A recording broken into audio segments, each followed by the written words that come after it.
Howdy do, boys and girls of all ages and shoe sizes. It's time for another live stream of Trippy Food.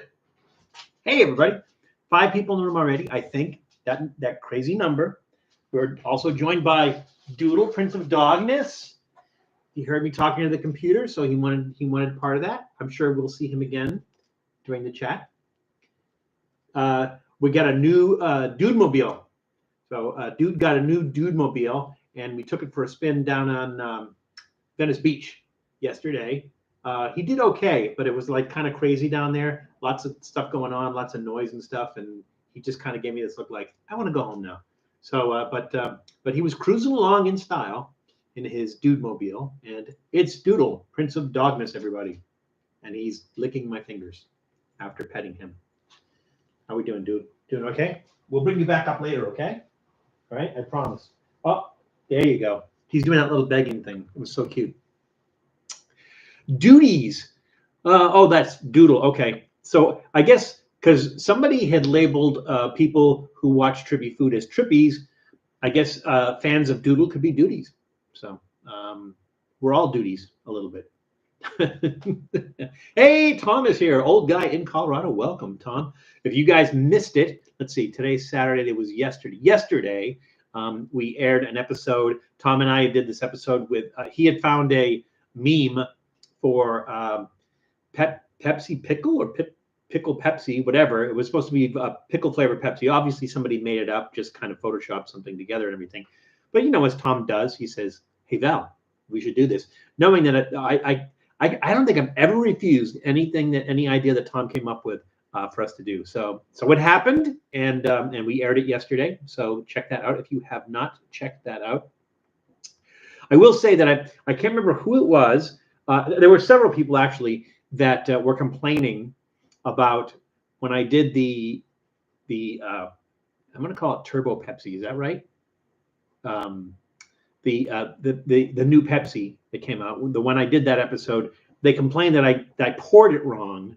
I didn't open it fast enough, yada, yada, yada, yada, yada. So I kind of snuck one of those in to the episode. I was going to actually put pickle juice in it, but ran out of pickle juice. Couldn't do that. But so I actually do it the way people tell me to do. So if you were one of those people that were saying, Val, you're doing that wrong on the new Pepsi, go and check that video out, and you can see me doing it the right way. Janice Yamanaka has just entered the room. Welcome, Janice. And John King is there as well. So it's a party now. Let's see. Did I miss anybody? Yes, I missed Peter Griffin. Hey, Peter Griffin. Good to see you. Early on the I was going to say early into the stream. You know, late in the afternoon for you, I think. Not quite evening. And Food Taster TV has joined us. Wow. So he literally said, I'm going to get lunch. He literally said, going to get lunch, because he was on a little bit early, going to get lunch. And he says he's back already. That's like, it's been like 3 minutes. Fastest lunch ever. But welcome, Food Taster TV. It's nice to see you back. Have not seen you in a while. Ralph Wiggum has joined us as well. Welcome, Ralph. Eli is here. Donna Lauderdale is here, but for a short while. I think somebody else said they were here for a short while but had to leave. So wow, we got quite a crew, 13 already. We could probably start early if we want to. I don't know about you guys. About to eat my lunch and miss you guys. And well, we miss you too, and hopefully we'll see more of you. and maybe well, Food Taster, you'll like this. Our adult beverage today is Labatt Blue. So that'll be fun. I haven't had a Labatt Blue since probably like 1987 or 88, maybe. It's been that long. Seriously, it's been that long since I had a Labatt Blue. So I'm pretty excited about this. I don't even remember what it tastes like. Hey, Scott Mansfield is in the room. Let's see. Who did I miss? Did I miss anybody? I mean, people are just popping in like that. It seems like and Eli says, hello, Trippy fam. So that's us. Hello, Eli. I'll be back in a few and listen to, but cleaning up a huge mess. I'm guessing puppy-related mess. So, Tom, I'll be here. So we'll be here. So jump in whenever you can. Well, we'll see, Food Taster TV, whether it's yummy or not. I remember it being good, and that's why when I saw it, I'm like, oh, Labatt's Blue. I gotta get that. So I kind of remember it being good, but we'll see if it's as good as I remember it being. It's better than Labatt, just the regular Labatt. Labatt Blue is, and this is only available in Canada. Apparently, used to only be available in Canada, but now you can get it here. So apparently. And I got this at I think it was a Cost Plus World Market. So I don't know if every place is going to have it. I would not expect your local grocery store or even your just regularly stocked liquor store to have it. I don't think they would have it, but we'll see. Okay, do I get everybody? Try some Natural Light. Ooh, that stuff is nasty, Miguel. But you know what? I take all take all requests and suggestions seriously. As a matter of fact, we've got some coming up. Somebody, I think, I'm trying to remember if it was John. Somebody had suggested that I do balut egg salad. And I can't remember, whoever it was, raise your hand if it's you and you're on doing balut egg salad. And I regret to inform you that we're actually going to do that. So, and may God have mercy on our souls. I tried a yellow dragon fruit the other day. It was tasting reminded me of a kiwi. A little bit, Scott, it doesn't. I think kiwis are almost a little bit more tart. They have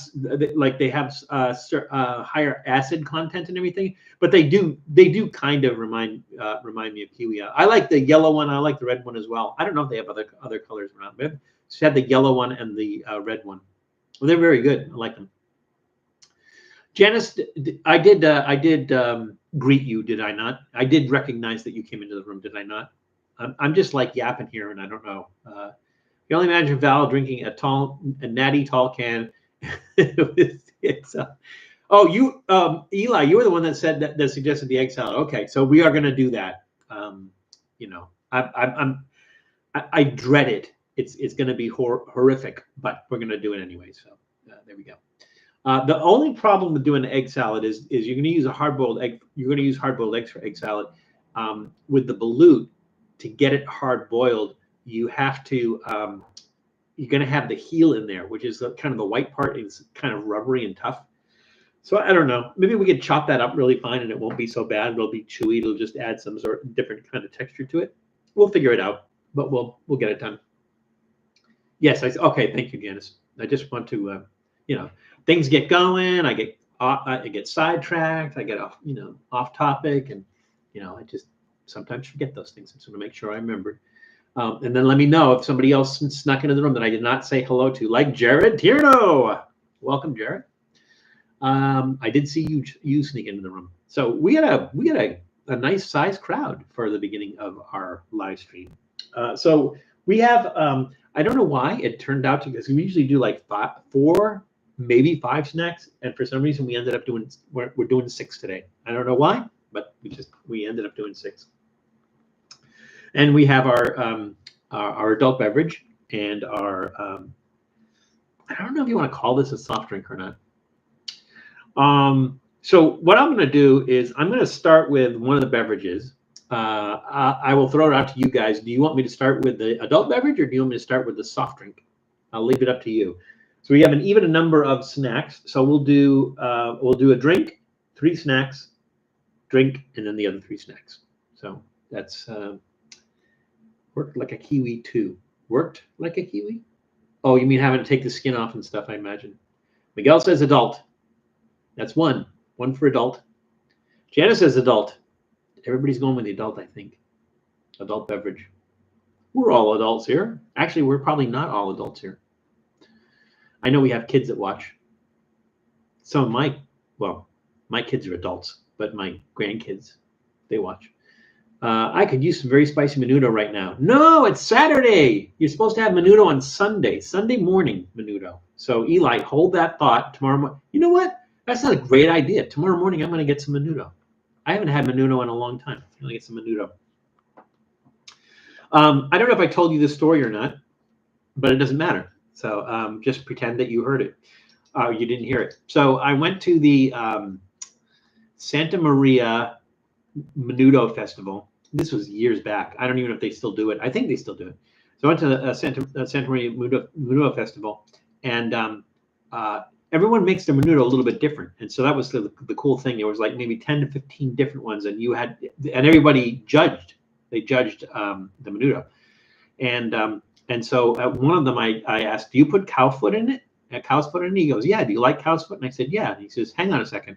And he reaches like into a pot or something, and he grabs me this whole cow's foot. I'm like, "Thank you, I guess." It's chewing on a cow's foot for most of the afternoon. Adult, adult, adult. Scott says adult. John says adult. I'm having menudo tomorrow morning as well. It's a menudo party tomorrow, John. You're going to eat Ricky Martin. No, the whole band. The whole band. I was ready to review some pizzas last night. I need menudo now. I guess. I think when you say ready to review some pizzas, you're referring to my pizza review in Las Vegas. I think that's what you're talking about. So yeah, actually, you would have needed menudo hours ago. Go out and get it. That's okay. Have Pizzoli tomorrow. Just found out Pepsi Nitro. I just found Pepsi Nitros. Can't wait to try. Jared, did you get both? Because they have the regular flavor one and they have the vanilla one. Most people I've talked to said that they like the vanilla one better because it adds some other flavor to it. But from our standpoint, and I think Jenna said the same thing, is that it tastes like flat Pepsi because the bubbles are so tiny. There's bubbles there, but they're so tiny that it tastes flat. So again, on Friday's episode that came out, which was the pickled Pepsi, I didn't do it pickle style, but I did drink one of the Pepsi Nitros, and I poured it the way everyone said I'm supposed to, where I did it wrong. And the thing that was different was then you had a head of foam on it, and the head of foam was good, but then once you got down to the Pepsi, it was the exact same thing that I had. So, I guess the only difference is you get that head of foam on it. So there we go. I like my menudo with pig's feet. Oh, with pig's feet. I've never had it with pig's feet. Most of the people I know that make it with beef foot, cow's foot, whatever you want to call that. So I've never had it with pig's feet, but I bet you that'd be really good. Because I love the hell out of pigs. I like pickled pig's feet. Love pickled pig's feet. Hey, the Chorizo Bandit has joined us. Now, it was funny because on one of the, I can't remember which one it was, the Chorizo Bandit was going, "Oh, that's nasty." Oh, I was the pork bung episode that came out, and the Chorizo Bandit was saying how nasty it was, and I was saying, "Do you know what's in chorizo?" Most people don't. I have to guess. Hey, it's Bob REA Junior Music. Good to see you again, Bob. Glad you could join us early too. Are you not working today? Or are you just like cheating and watching this at work? But either way, welcome, Bob. Always good to see you. Glad you could drop in. It does taste flat. I do like it though. Yeah, it's okay. I mean, flavor-wise, I guess it's kind of like you kind of don't think it tastes like Pepsi because it has that kind of flat taste, and so it kind of doesn't taste like Pepsi, but the flavor is pretty good. I don't know. Kind of weird. My preference for Pepsi is Mexican Pepsi anyways, only because with the American Pepsi, they use high fructose corn syrup, whereas Mexican Pepsi uses cane sugar. To me, it's better, and so anything I do using Pepsi, I use the Mexican Pepsi. You can get it in any grocery store down here. It's not like you have to go to like an import shop or anything. Most of the large grocery stores have it. They have they have Mexican Coke as well, but not that kind of Coke. They have Mexican Coke as well. So that's my preference is the Mexican one because I think it has much better flavor because it's made with cane sugar. Just can't drink a lot of it because it's so sweet and high in calories. But there you go. Menudo with emulsion. I don't know. Emulsion, I suppose. I'm not sure it matters. I guess so. The thing is, if you're eating menudo because you had a hangover, because it's supposed to be a hangover cure, and you're doing that with emulsion, then it's like the hangover cure with the hair of the dog that bit you. So there we go. Oh, it's marathon weekend. Oh, that's right. So Bob, I'm glad you brought that up because it is marathon weekend. The Boston Marathon is always held on Patriots Day.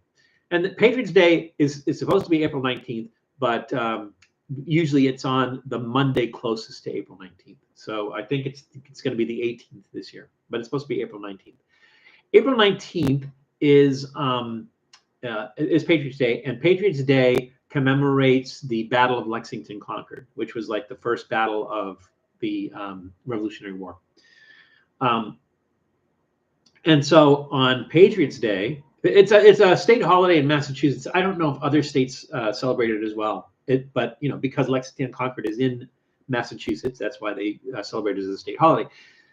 But on Monday, we have a Patriots Day episode coming out, and it is a double header. So basically, it's split into two because I think it would be like, I want to say like 40 minutes long if we did it as a single episode. So we broke it up into two separate episodes, and they're coming out an hour apart from each other. So you can watch the first one, a little bit of pause, watch the second one, everything. But our Patriots Day episode this year, our Patriots Day special, is going to be on the Freedom Trail in Boston.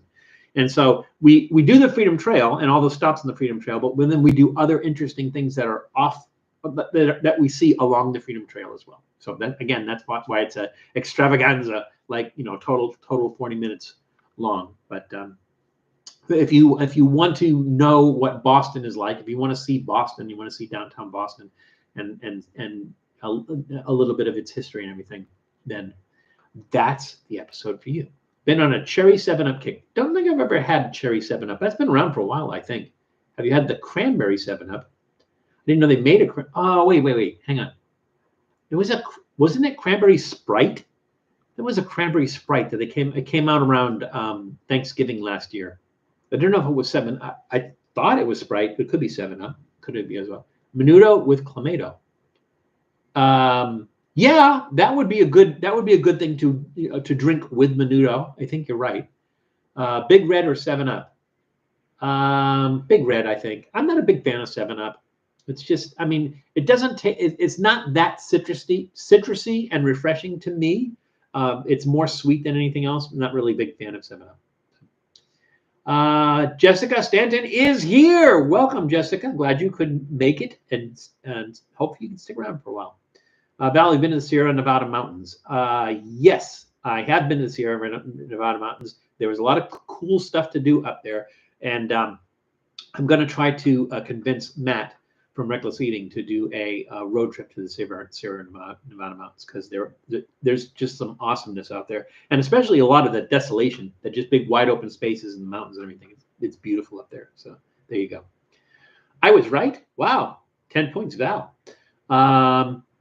Okay, so we might as well get started. It's 1:17. I actually waited too long. I should have started at 1:15, but that's okay. Now, everybody, I don't think anybody said soft drink. I think everybody said adult beverage, so we are going to start with adult beverage. And today's special, this is very special to me. Kind of wish the Trips were here, because it'd be kind of fun to watch their reaction. They're watching my reaction to drinking this. Dude is here, Eli. He's just chilling down here. We'll bring him up later.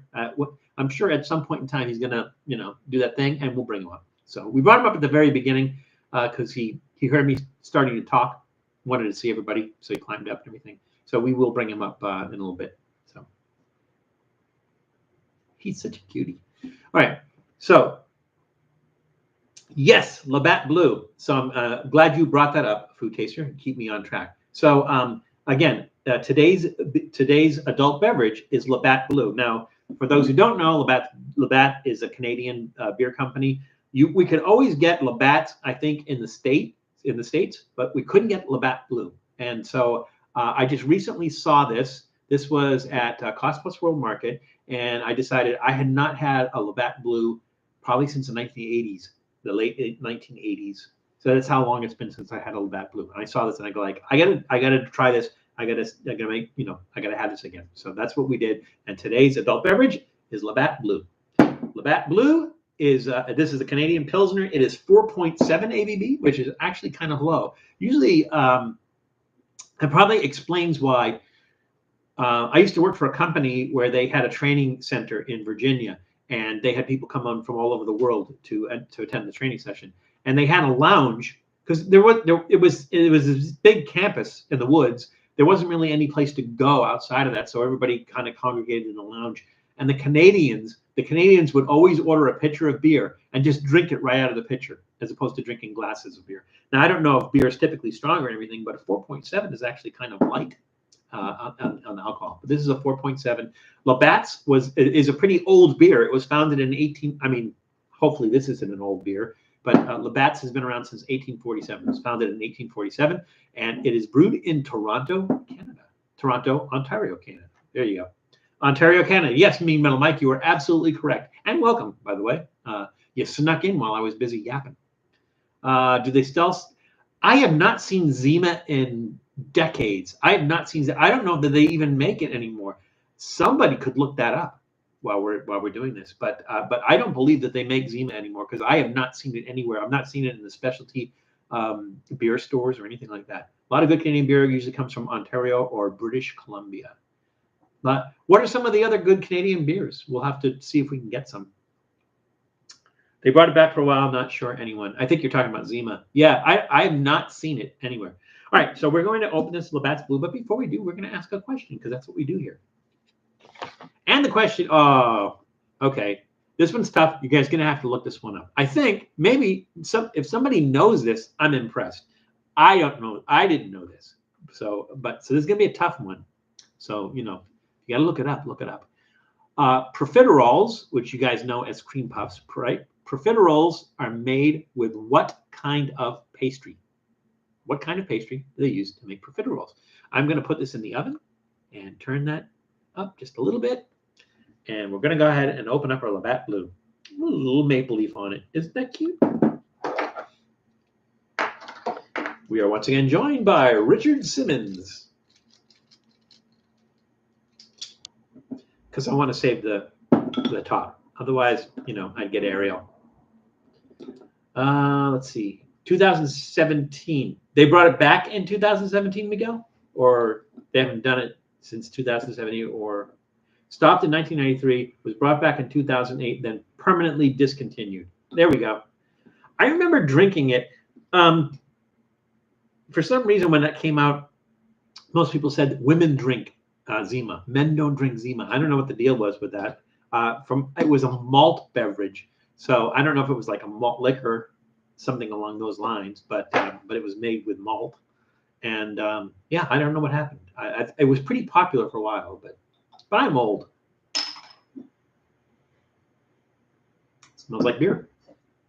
And we're going to use the beer tornado. Oh, by the way, Julie is visiting with cousins today, and she wanted me to tell everybody else that she misses everybody, sends her love. So she is not going to be here to rate my pour. And that's just too bad. Light amber color, that's nice.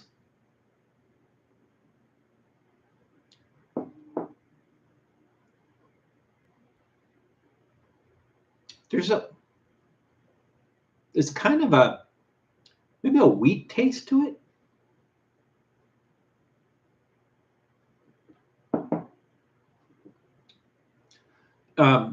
Maybe I'm going to say slightly on the sour side, not bitter, but actually maybe a little bit sour. Lots of bubbles. Kind of a clear beer, so it doesn't taste like there's a lot of solids in there or anything. It's effervescent. It's cool. It's refreshing. It's fun. That's a thumbs up. To me, it tastes like a really, really good domestic beer. So that's thumbs up. Labatt's Blue. Actually, it's the Labatt. We always call it Labatt's. It's not Labatt's. It's Labatt, singular. So, or not belonging to Labatt. So, Labatt, not Labatt's. But that's what we always call it.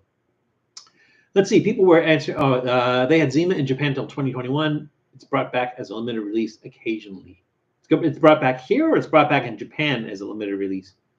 Janice, Zima was the first seltzer. Was it a seltzer though? It didn't taste like a seltzer because a seltzer is has kind of a clean taste. Like water. Water with alcohol in it, and Zima really did have a malt taste to it. Guess what beer Metal Mike is drinking, doll? Metal Mike, just to make me angry, is probably drinking a Yingling Hershey Stout. And that's probably what he's drinking right now, and just to make Val jealous. I'm guessing that's what Meat Metal Mike is drinking. Oh, Miguel says Mickey's. He's guessing Mickey's. Give you a hint. The beer has been around since 1878. Well, Yingling's been around for a long time, so it is probably Yingling. But Miguel said Yingling, and Meat Metal Mike says nope, 1878. It's brought back here. 2017, 2018. I haven't seen it, Janice. It's kind of weird. Zima's like a watered down Smirnoff Ice. I've not had Smirnoff Ice, so I don't know. Oh, Genesee. They used to make, I don't remember, Meat Metal Mike, you tell me if they still make that. The Genesee used to make cream ale, Genesee cream ale.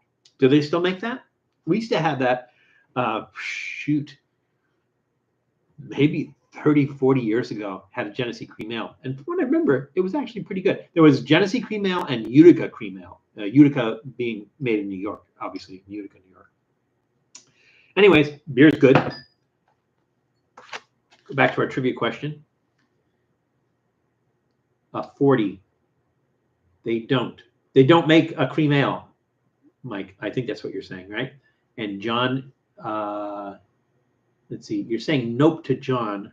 Oh, John says, guess what I'm drinking. Oh, John said, guess what I'm drinking. I missed that one. I'm sorry, John. I'm going to say that you're drinking you're drinking a Bud Light. That's what I think you're drinking, a Bud Light. That's my story. I'm sticking to it. Val, I'm drinking something strong. Oh, maybe it's not a Bud Light. I would say then you're drinking a Mickey's, because Mickey's is what do they call that? I think they call it malt liquor, which is basically a beer, but it's fortified with alcohol, sort of like a fortified wine. So I'm going to guess that you're drinking a Mickey's. That's what I'm guessing. Bud Ice. I can't tell what's a guess and what somebody's saying that they're drinking. Oh, Sierra Nevada IPA. Wow, that's been around for a while. Okay, the question was, profiteroles, cream puffs are made with what kind of pastry? And let's see, the answers were, Janice Yamanaka said chew pastry based puffs filled with ice cream. It looks like she might have been the only one who answered that, I think. Yes, I think Janice is the only one that answered the question. She did answer it correctly, of course, but nobody else answered that, which is really, really sad. So, Janice, because the supply and demand and everything, I can only give you 2 points on that one. So, sorry about that. All right, we'll put this back in the deck, and we'll go on to our first snack. So, let me see. I think we'll go with this one. So, for those who don't recognize the brand name, this is Keogh's, and Keogh's is from Ireland. They're made in Ireland. Now, we've done Keogh's before. I think the most recent one was maybe 4 years ago for our St. Patrick's Day episode. We did the one, the shamrock flavored one, and that actually made with real shamrocks. I will tell you that one of my favorite chips anywhere, anytime, is Keogh's flame grilled Irish steak. And the reason being that they actually put powdered beef on the chips. So you get that meaty flavor and everything, and it's from meat. Janice, if I'm not mistaken, I think you said that you had them before, the flame grilled Irish steak. They're amazing. They're like my favorite chips. You don't see them very often. Usually I get my Keogh's chips at Cost Plus World Market. They have them there. I got a bunch of this stuff at Cost Plus World Market. What food item in Ohio is popular? Well, I would say Cincinnati chili would be popular in Ohio. Cincinnati chili is a completely separate monster. I mean, don't expect to go in and get a bowl of chili and expect it to be like regular chili and everything. They put stuff like cinnamon in it, sometimes chocolate they put in it. And it's really designed as a topping for stuff like a coney would be a hot dog with Cincinnati chili on it. And then spaghetti, you have 2-way, 3-way, 4-way, which like one has onions and cheese, one has onions and cheese and something else. I can't remember. But I think we did Cincinnati style chili. If you go back and look at our episodes, we did one at Chili John's in Burbank, California. And that's very, very similar to Cincinnati chili and served the same way. So there we go. Do they not have Keogh's in damn, I forgot where you are again. Food taster. Is there a Cost Plus World Market near you? I don't know if they're up in Canada or not, but if there are, I would check there. Oh, I got it right, John. You are drinking a Mickey's. Awesome. Miguel have several Four Locos. I am later. I'm going to do the Four Loco distilled. Matt gave me 3 bottles of this. I'm not going to drink 3 bottles of that, but I'm going to do a review of it. So that's going to be later tonight when I don't have to worry about leaving the house. Sipping on a Natty Daddy, 8%. 8%. I thought actually stronger beers, so 8% isn't that high, but it's the main average. I think you're talking about 5. Did you try meat pudding yet, Val? I have not. I've got this huge list. I will have to try that. We don't have Cost Plus in Canada. I don't know. I'll try to figure out where you can get that in Canada, if you can find that somewhere in Canada. Have you tried USA Four Loco? Yes, but the reason that you haven't seen it on this channel is that if you watch a check on reckless eating, and I don't know if it's going to be. I'm not sure if it's on YouTube or that's one of the ones that they had to put on. I don't think he chugged it. I'm not sure, but yeah, we. So what happened was we were in Arizona and we happened to find this store where it was released there and nowhere else, and they had it there. They had it there. So on our Arizona We Go Main Show road trip, we actually tried that. So Miguel, if you go over to Reckless Eating and do a search for it, you'll find it there, and then I'm in that video. So we're checking it. Hey, Amy Cakey is here and early as well. Welcome, Amy. Glad you could make it. What's blood pudding?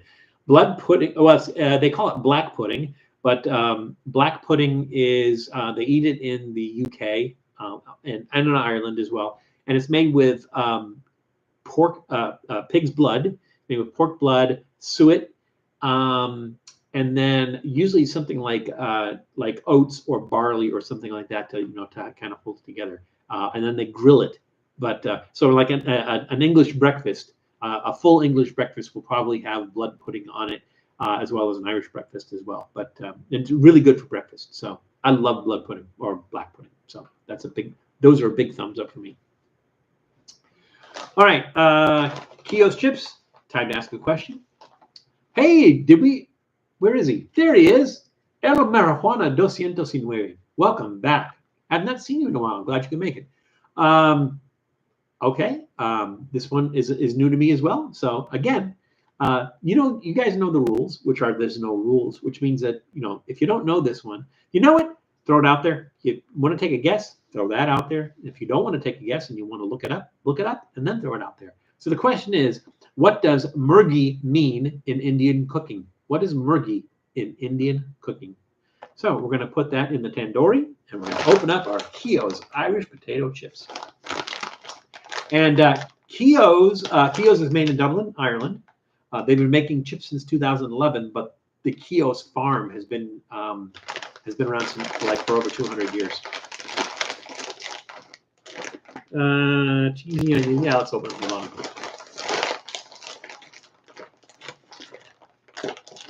Senor Marijuana, we will have a visit from Doodle shortly. He's just chilling right now. I don't want to, he's like that. I don't really want to bother him, but I think at some point in time he'll want to come up.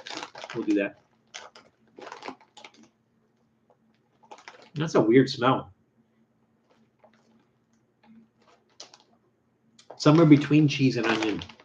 Cheese and onions, if you don't know, cheese and onions are like a big thing in the UK. Like sandwiches, like cheese and onion sandwiches. Cheese and onion, together. So, I mean, am I mistaken, or do they not put cheese on top of French onion soup? Put cheese on top of it's cheese and onion, right? So, two great tastes that go great together. Somebody was walking down the street with onion soup. Somebody was walking down the street with cheese. Bam! It happened. Menudo Place is closed.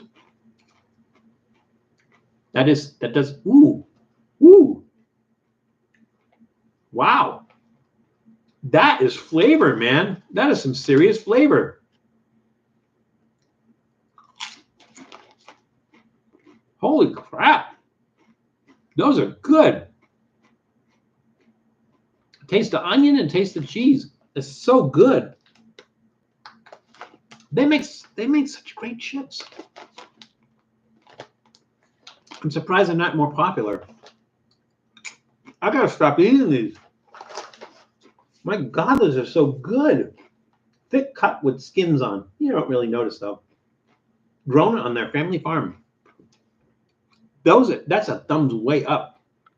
It is cheesy, and it's not like, you know, like some chips, the cheese on them tastes like you know, like the little kind of grated cheese that you get in little packets when you go to Domino's and they put, you know, and you say you want some grated cheese and they give you those little packets. A lot of chips have that kind of chip flavor. This does not. This is like hardcore. It tastes like melted cheese. Let's see. Did they say what kind of cheese? They do not. But oh my God, this is good. It's so good. If you get a chance, you gotta try these. Moment, please.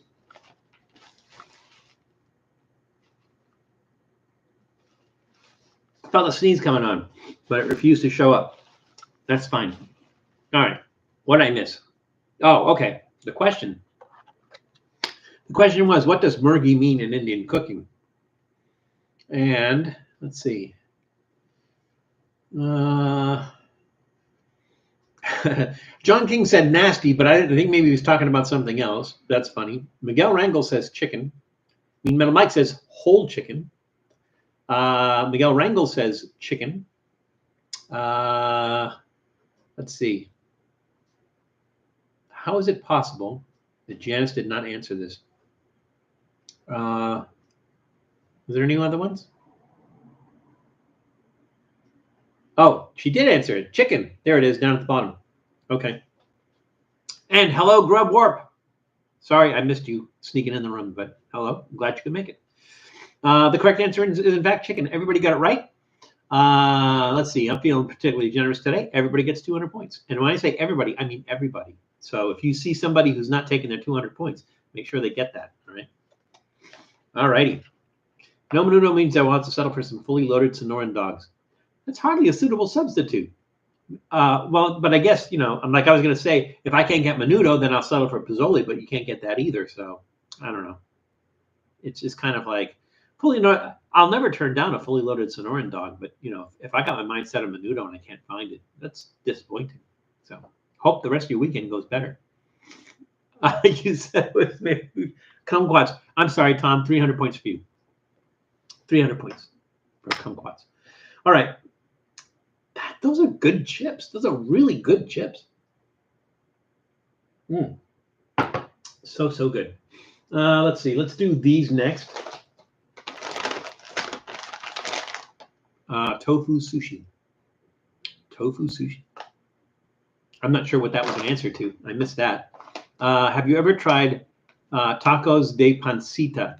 I have not. Well, you know what? I can't say that. I might have and not known it by name. So Miguel, afterwards, I will try to figure that out. And if it turns out that I haven't had that, I will right that wrong immediately. I eat menudo plain, no onions or cilantro. I like putting the stuff on it, just that it just kind of kicks it up a little bit and everything. But I'll eat it plain as well. So if you guys did not see it, Matt Zion's first time eating menudo is well worth a watch. So if you go, I think it was on the We Go main show in San Bernardino, California. San Bernardino and Riverside, California, and we stopped at a Mexican restaurant. I think it was called Tio's Tacos. We stopped there, and I got menudo, and he tried it for the first time. So that's definitely worth a watch if you can find that. It's on Reckless Eating. Tio's Tacos. It was on a San Bernardino road trip where we went to the original McDonald's site. There you go. Oysters, mussels, or clams? Yes, all three. Love them all. Let's see. Raw. I don't think I've ever eaten raw mussels. I've eaten raw clams. I've eaten raw oysters. It's beef tripe. Tacos with beef tripe. I don't think so. I don't know that I've seen, like, I've had pig snout tacos. I've had hog mouth tacos, which is pig stomach tacos. But I don't think I've ever seen beef tripe tacos. But now I have to. Now I have to try to find this. Miguel, it should not be difficult living in Los Angeles to be able to find beef tripe tacos. So I'm on a quest. We will do that. Best place for oysters depends on the city.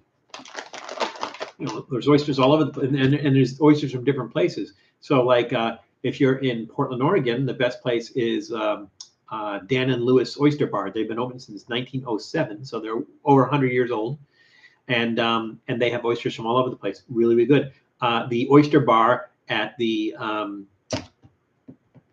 oldest restaurant in the U.S., Union Oyster House. The Oyster Bar at the Union Oyster House, outstanding. They have places where you can buy oysters inside Quincy Market, but I don't think as good as Union Oyster House. And by the way, so I did mention that we're doing a Patriots Day episode on Monday, which is the Freedom Trail. The Freedom Trail in Boston goes right past Union Oyster House. So I briefly mentioned Union Oyster House, but because I did a whole episode on Union Oyster House, I didn't include a lot of that in there. So Turner's from Melrose, Mass. Do they do local oysters, Jessica? I think the big or the most famous and best oysters from Massachusetts are the Wellfleet oysters, and I imagine that most of the places in the Boston area or in Massachusetts in general are probably using Wellfleet oysters. Matt also had a carnitas burrito that made him very gassy. Yes, El Marijuano, you're absolutely correct. So that is the episode, and that's what we're talking about. Why would a candy company make a candy taste like bad breath?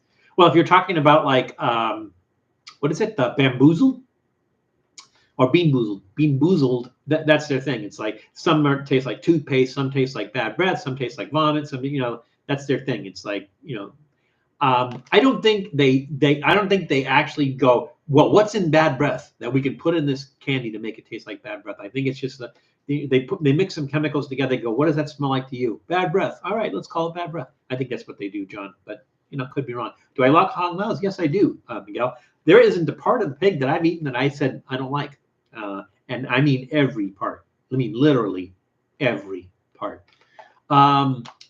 Need to try Tio's Tacos. Just moved out of Riverside, though. Amy, where did you move to? What area? Are you still in Riverside County? Pennsylvania, best place for oysters is Baltimore, Maryland. Oh yeah, hell yeah. Fresh from the Chesapeake Bay, oysters are fresher, less salty. Where would you suggest in Baltimore? Like Phillips? Phillips is like pretty big, big name, like high end. I think there's probably some like little shacks that probably have real good oysters. What do you think, Mike? Okay, you guys asking, it was Bean Boozled. Okay, yeah, Bean Boozled. That's the one I was talking about. Yeah, they do that. So like if you ever watch Matt's live stream, he does Bean Boozled as part of it. Like somebody gives him $5 and they'll do one of the Bean Boozled, and it's either cherry or blood or something like that. So there we go. Phillips, yes, I have been to Phillips. But that's the only place in Inner Harbor that I've been to, me and my wife, and it was very good. All right, so we are going to try. These are the brand is Seneca. These are Seneca or Seneca Snacks, I believe it is. Seneca sour apple chips. Now they're not potato chips that are flavored like sour apple. They're actually sour apple chips. They're apple chips. I don't know how else to put that. Let's see if are they fried. I wonder if they're fried or dried. Let's see. Chip made from fresh whole apples, which are sliced, crisp, and ready to snack. Does not say how they are made, but they have canola oil in them. So they could be baked with oil on them, or they could be fried. I don't know. They don't specify. So there we go. Seneca Snacks is in Marion, New York. Because Seneca's in New York. So, they're from Marion, New York, and they were founded in 1949. I don't think that's the bottom. Do you like sweetbreads? I love sweetbreads. They're hard to find, though. I never had pork sweetbreads, but I had beef sweetbreads. I don't know that pigs have sweetbreads. For those who don't know about sweetbreads, they are neither sweet nor bread. It is actually the thymus gland of the cow, and it's a delicacy. You find it a lot in Italian food. Italians like to eat it a lot. But I have not had sweetbreads. One place that did fried sweetbreads It was the Bohemian Cafe in Omaha, Nebraska. And that place was awesome. It was really old school. It had neon outside. It'd been around for like over 100 years. This little, I want to say like Czechoslovakian, I think. Like a Czech place, I think it was. Really, really good. Really, really good sweetbreads, but they closed and they're no longer open. But it's too bad because it was one of my favorite places in Omaha to eat. Smell like apples. Apple orchard tours are good if you get free donuts at the end. So you're talking about apple cider donuts, but usually you only get those in the fall. It's hard to get apple cider donuts all year round. But yeah, I agree with you. I mean, like if you go back and you watch our the leaf peeper road trip that I did with Julie, which I think came out in October of last year. If you go back and watch that episode, we do stop at a roadside farm stand that was also an apple orchard, and we got fresh pressed apple cider and apple cider donuts. So yeah, I agree with you. They're outstanding. Schaefer's Canal House, Chesapeake City, Maryland. Good food. I ate at a place in Annapolis that did like the blue crab, where they just put it on butcher paper and everything. That was really good. I just can't remember the name of the place. Moved to Rancho Cucamonga. Oh, not too far. Only new food I've had is Dave's Hot Chicken and the local pizzeria. The thing about Dave's Hot Chicken is I call it Dave's Not Chicken because it's not hot. I got the hot, but maybe it depends on the one you go to. I went to the one in Hollywood, and I said, "Give me the hottest one," and it was like, it wasn't even Tabasco hot. So I don't know. I mean, to me, it wasn't hot. But maybe it's hot chicken for people who don't like hot chicken. The pancreas. You sure about that, Miguel? I think we're talking about sweetbreads. I thought it was the thymus gland. Somebody please look that up because I think it's the thymus gland, but you could be right. It could be pancreas. I've had pancreas, but I've had that separate pancreas. I think it's a Trippy food episode where I'm eating pancreas. It's actually pretty tasty. It's very similar to liver, but it doesn't have that filter taste to it.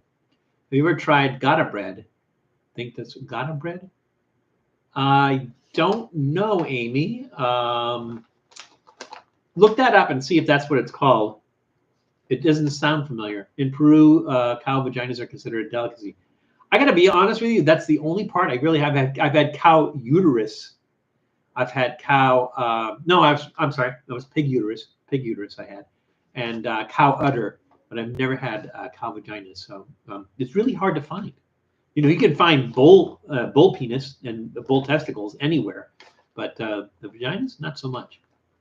Hey, Sonic Jet has just entered the room. Are you always on Sundays or Saturdays? Well, it's almost always Saturdays, and when it's Saturday, it's almost always at 1 p.m. Sometimes I change that depending on we did it same bat time, same bat channel last week, but the previous 2 weeks I could not do it because I was in Colombia, and I didn't have the logistics to be able to do a live stream from Colombia, so I didn't do it for those 2 weeks. But I filmed a lot of stuff, and hopefully I've got literally hundreds of clips that I have to go through and make into some sensible video from both Bogota and Cartagena. So there we go. Well, I think if I'm not mistaken, so last week.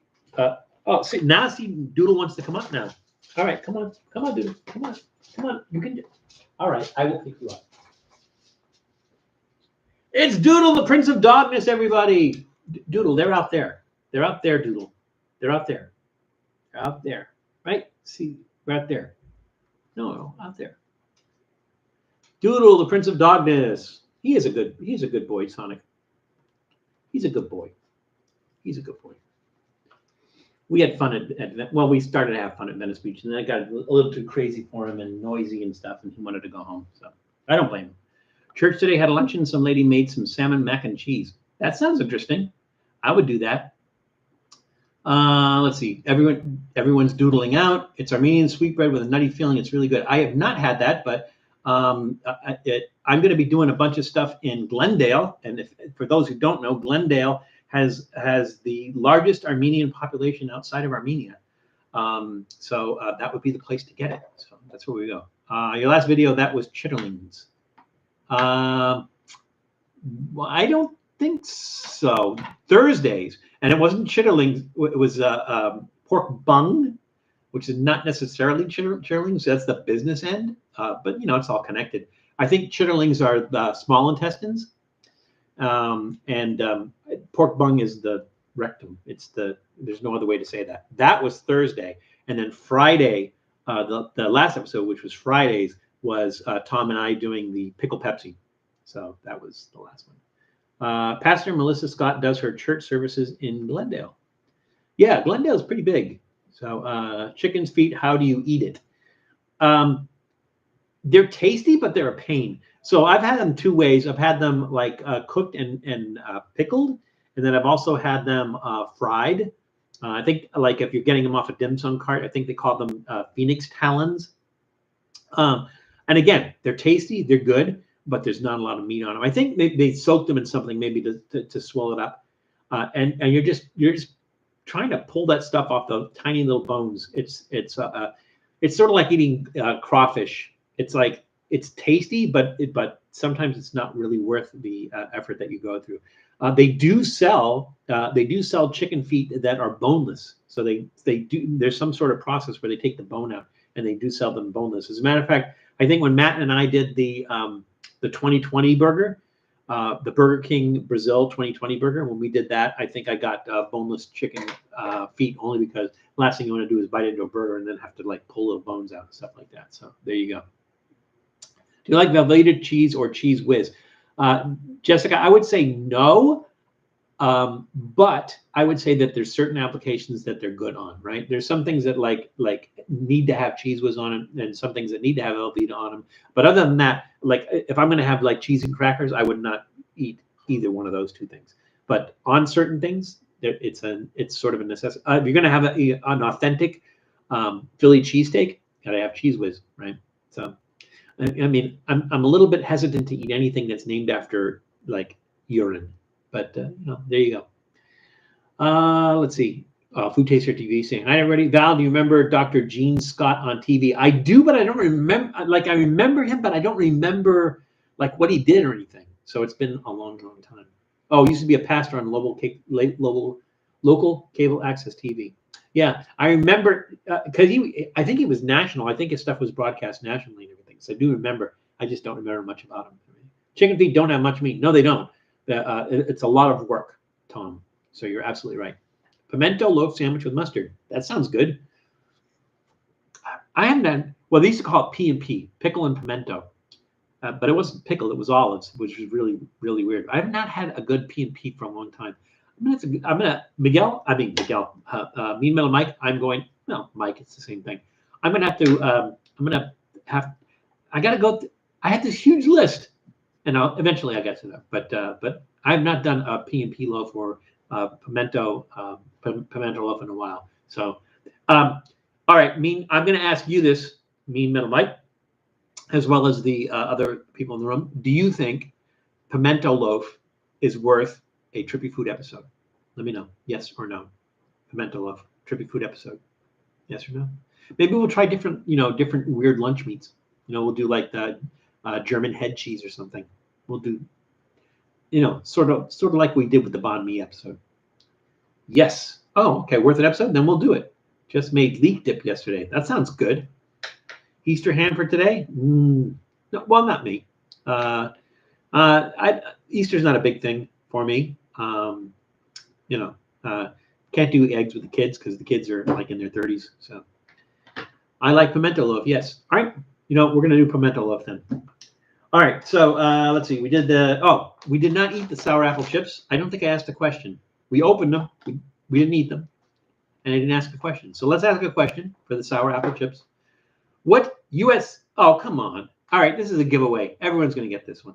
I'll be disappointed if you don't get this one. Even if you guess, you're going to get this one. What U.S. city is associated with deep dish pizzas? Forget about it. All right. Let's go eat one of these Seneca snacks, sour apple chips.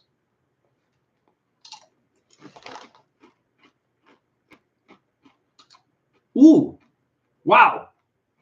Holy cow. Yeah, Tom. I think I like my mistake better. I'm just picturing kids doing an Easter egg hunt with those little plastic eggs and opening them up and finding mac and cheese inside them. I think that would be classic. Although, you know, I know you said macaroni salad, but I'm just picturing mac and cheese stuffed into those plastic eggs and doing an Easter egg hunt. Can you just picture the look on a kid's face when he opens that little plastic egg up and he's thinking there's going to be like a dime or a quarter in there or little pieces of candy, and he finds mac and cheese?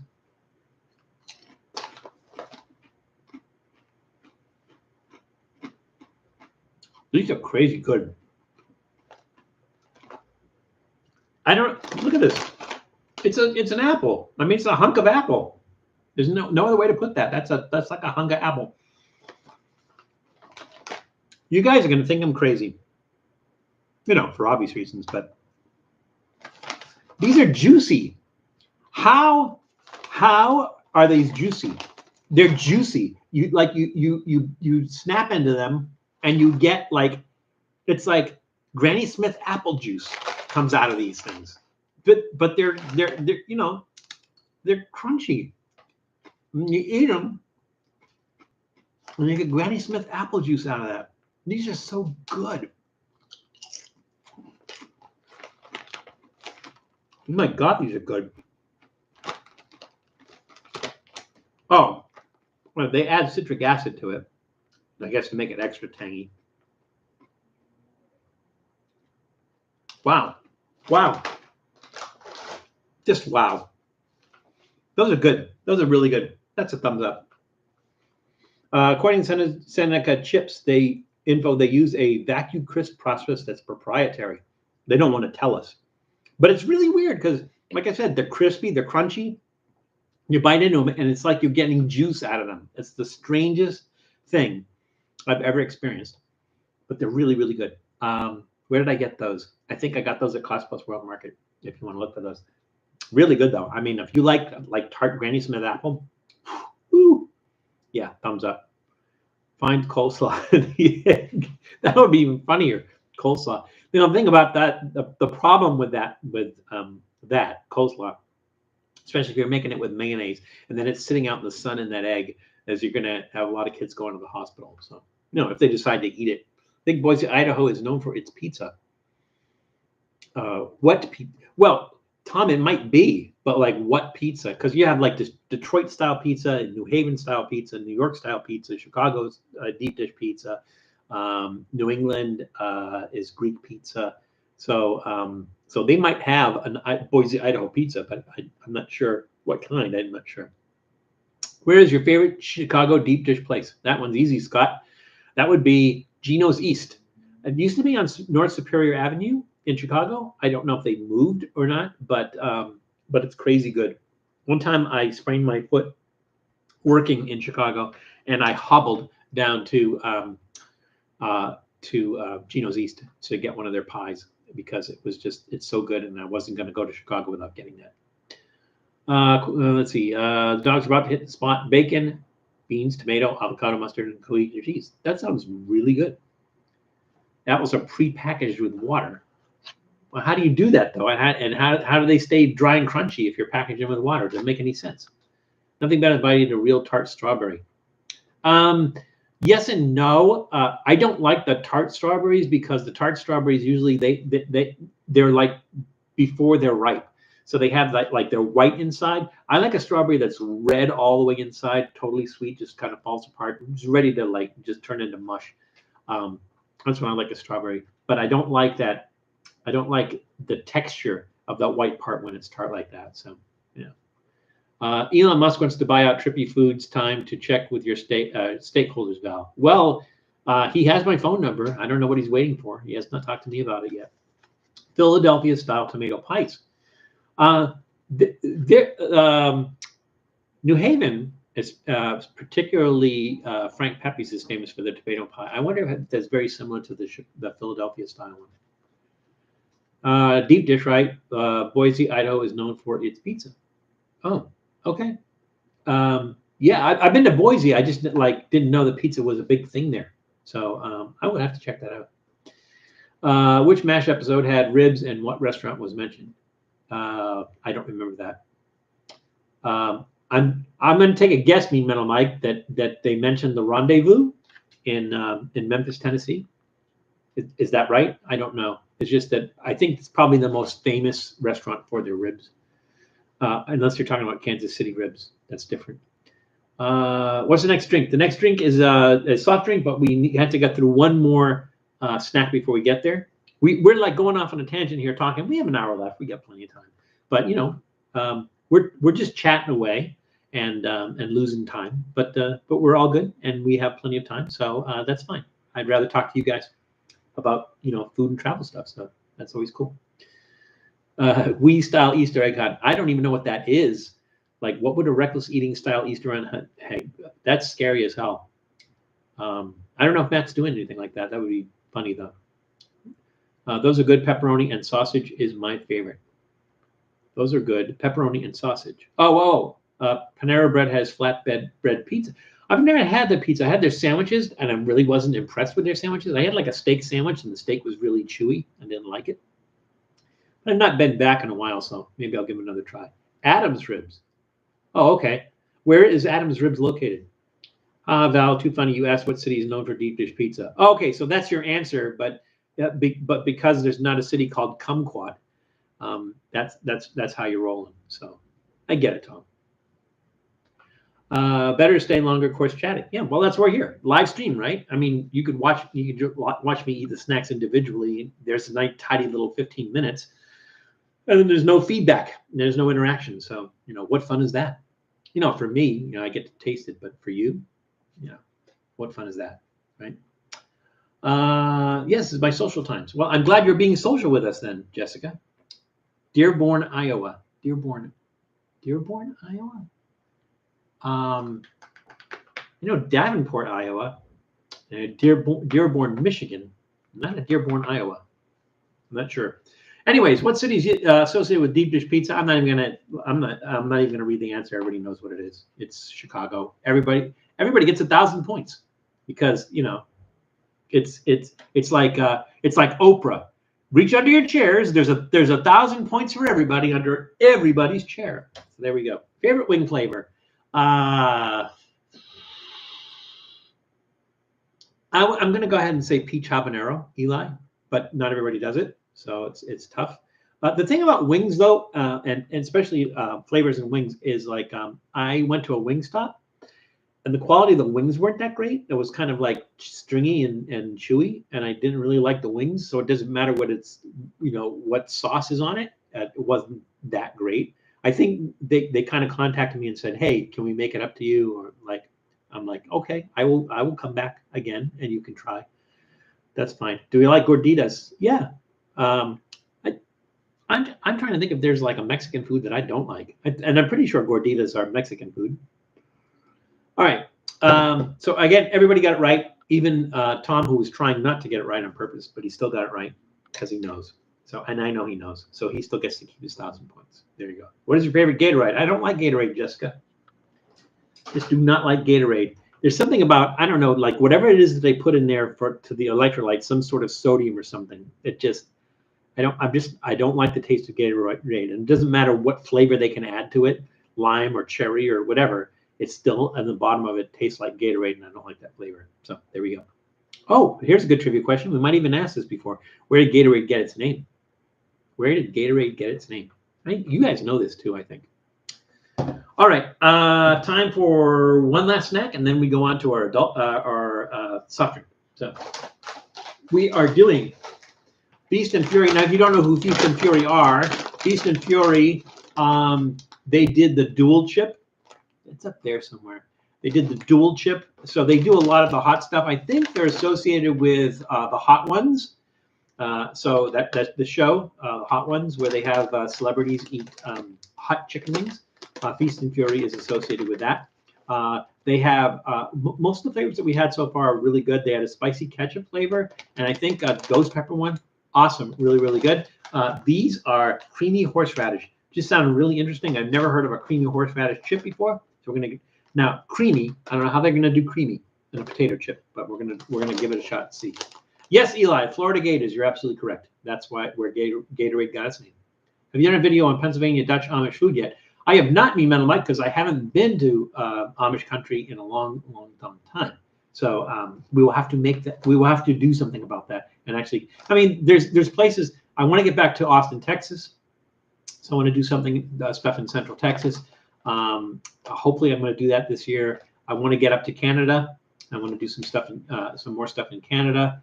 I think those are like the big ones. But yeah, I want to get to Philly. I want to get out to Philadelphia and do some stuff in New York City because for some bizarre, strange reason, I don't have any episodes from New York City. So I don't know what's up with that. Yeah, everybody got it right. Florida Gators. Absolutely right. Fierce Apple and Blue Cherry. Val and Ken video together. Mean Metal Mike, that will probably happen. Not with me going to Canada because we're not sure when that is. But I'm pretty sure that Matt told me that Ken is planning a trip out to the LA area. He's going to be doing some stuff with Reckless Eating, and Matt says obviously, that I'll be involved with that. So we'll do some stuff with Ken when he comes out here, which I think is supposed to be sometime this year. All right, Feast and Fury, made in Austin, Texas, and it's got horseradish in it, and the ingredients are horseradish. I'm glad they didn't call it like wasabi and then sneak that horseradish in there and everything. They're calling it what it is. There we go. You have to do the Goons versus Pat's cheesesteak. Yes and no, Eli. So basically, what I want to do is I want to basically briefly cover Pat's and Gino's, but I want to actually eat at the one that has the best cheesesteak, which is neither Pat's nor Gino's. So we'll just leave that up in the air for now, and we're going to make that happen. Gino's and Pat's cheesesteak. Yeah, everyone knew that. That's okay. You don't have to correct it. We all know. All right. The question is, what country are sweet egg tarts associated with? Again, the question, what country are sweet egg tarts associated with? These, I guess, are going to be flavored. I'm going to open these from the bottom.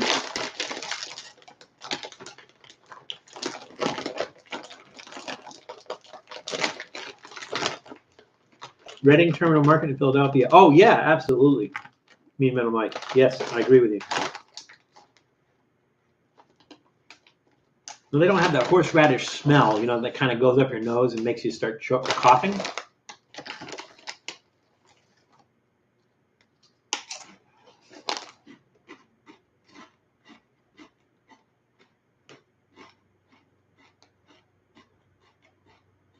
Okay, they lost me on the creamy part. It's not creamy. I think they're probably talking about horseradish sauce as opposed to creamy horseradish. I never met a creamy horseradish.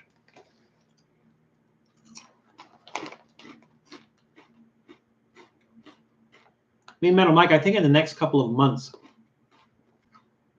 I'm going to be taking a trip out to Philly. I want to be actually going to Boston, but, Philly is like what? Maybe 6 hours from there? 5-6 hours? I'm planning a Philly trip. Wow.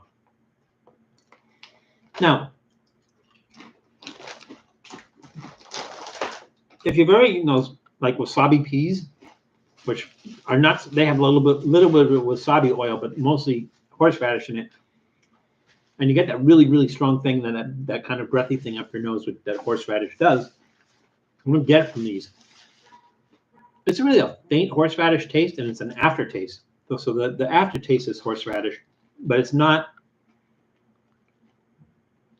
horseradish with a kick. I'm kind of a little disappointed in those, and which is one of the first times that I've had Feast and Fury chips that I was kind of a little bit disappointed in. I was expecting it to have that horseradish kick, and it doesn't. Like I said, the only way you can tell you're eating horseradish is the aftertaste of horseradish comes in, but I kind of just wanted that punch in the face. Not an actual punch in the face. I kind of wanted a punch in the face while I'm eating the chips, and it's just not there. So I'm going to give that a thumbs in the middle. Again, flavor-wise, it's good. The aftertaste of horseradish is good, but it's just not there. So I'm going to give that a thumbs in the middle. What is horseradish made of? Horseradish is it's a root vegetable. So yeah, exactly. Pete Metal Mike says, what is horseradish made of? And Miguel Rangel says, Horseradish. It is made of horseradish is a root vegetable.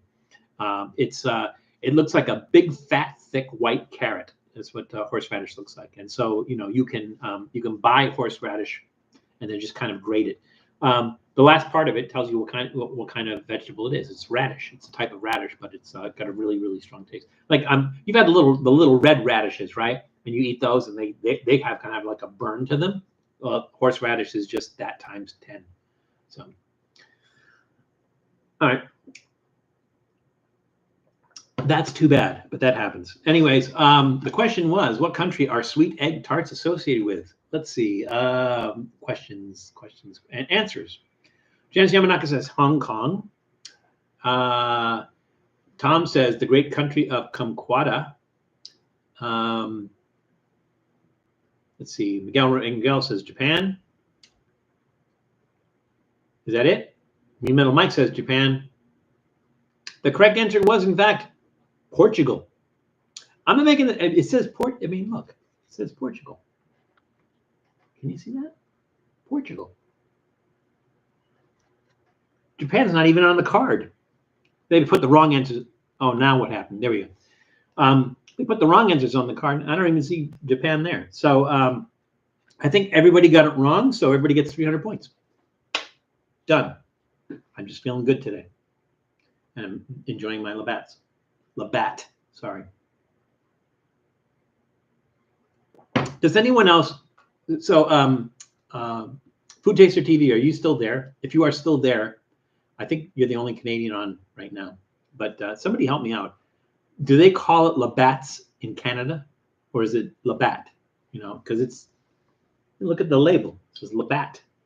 There's no S there. Labatt. Right? Oh, okay. So maybe you can answer the question for me. Do they call it Labatts in Canada, or is it just Labatt? When you're talking about the beer. I don't know. Labatt. That's what I thought. So we've been saying it wrong all these years. All right, time for our soft drink. And for our soft drink today, Matt would love this just because of the name, Ghost. I don't know what the big thing about Ghost is now. Ghost is such a big, like everyone wants to name everything Ghost. You have this is from Ghost Energy. You have Ghost the band. You have like ghosting someone when you date them. Don't do that. But Ghost is like, it's a big thing. Everyone's like all into Ghost and everything, and Ghost Hunters, of course, like John King, Ghost Hunter. All right, so we are drinking today Ghost. This is from Ghost Energy, zero sugar. It's sour than sweet. It is Sour Patch Kids Redberry. This is going to be really weird. I like the can because it's kind of like raised and bumpy. So it's kind of a cool label. 1,000 milligrams of carnitine. I've never heard of carnitine. I know it has taurine in it. And it has natural caffeine in it. It's got a lot of stuff in it. It's a lot of energy. These are like Sour Patch Kids. You would think this is something you would give to a kid. I would never give a kid an energy drink, especially with caffeine and taurine in it. But anyways, this was from Ghost Energy. It was founded by Ryan Hughes and Daniel Lorenko in 2016 in Henderson, Virginia. How about Nevada? When I say zero sugars, I feel there's still sugar, some kind of sugar, like a natural sugar, maybe. Maybe they zero sugar means they don't add sugar to it. I hope it's not. Well, I guess they would consider stevia a sugar, right? Let's see. They don't list sugars. Oh, well, sucralose. Sucralose is a sugar, right? It has the word sucra in it, which is sugar. That's got to be a sugar, sucralose. I don't know why they say zero sugars. That's so dumb. All right. Anyways, let's give this a shot. So again, it's Sour Patch Kids Redberry. I don't know what kind of red berry that is. Is it a raspberry? Is it a cherry? Is it a poison berry? Julie, it is Julie. Julie, I thought you were going to be spending the day with cousins. It's nice to see you. I'm glad you can make it. You can rate me on my pour of this, but what's the point? You missed me pouring my Labatt Blue. Labatt Blue, sorry. I keep getting that wrong. Ghost is for hipsters. Well, Ghost what? Ghost what is for hipsters? It has a candy smell. You know what it smells like? It smells like Swedish fish. I was thinking this was going to be red. It's not red. It's clear. It's kind of yellowy. Looks like ginger ale. Did anybody else sneak in besides Julie that I missed? Let me know. Schnozberry? I don't think so. Scott? Strawberry? Maybe. It does. It smells like smells like Swedish fish.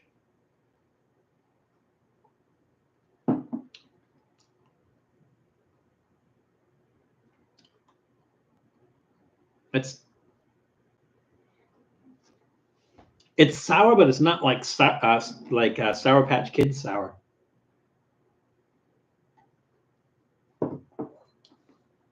And it does taste like it has artificial sweetener in it. You know, it'd be funny if they put sorbitol in here, and so they make it an energy drink so that you have the energy to get up and run to the bathroom. That would be funny.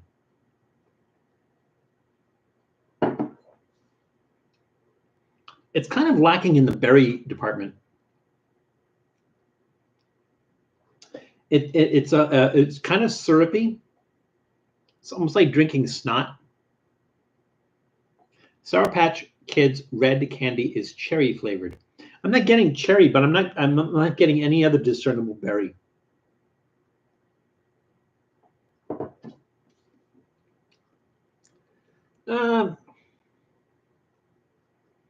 I guess it tastes better than Red Bull.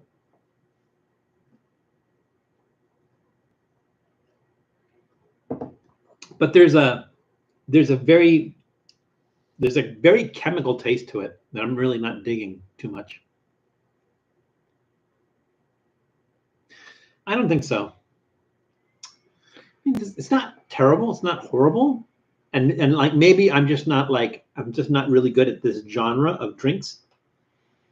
So that having been said, I would go to thumbs in the middle, and it's the thumbs in the middle probably trending downward. It's okay. I would drink it before I would drink a Red Bull. It tastes sweeter than it says it is. It says 0 sugar. How many calories? You should say that, right? Calories. 5 calories. It tastes like more than 5 calories, but I don't know. It's kind of trendy. I'm not really crazy about it. So there we go.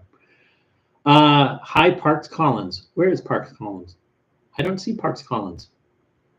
I see Parks Collins. Hey, what's up? Welcome, Parks Collins. Now, Parks Collins, I will have to tell you, I remember Colin Collins, but not Parks Collins. And I don't know if you're the same person or not. But if not, then I don't recognize your name. And it could be my old age.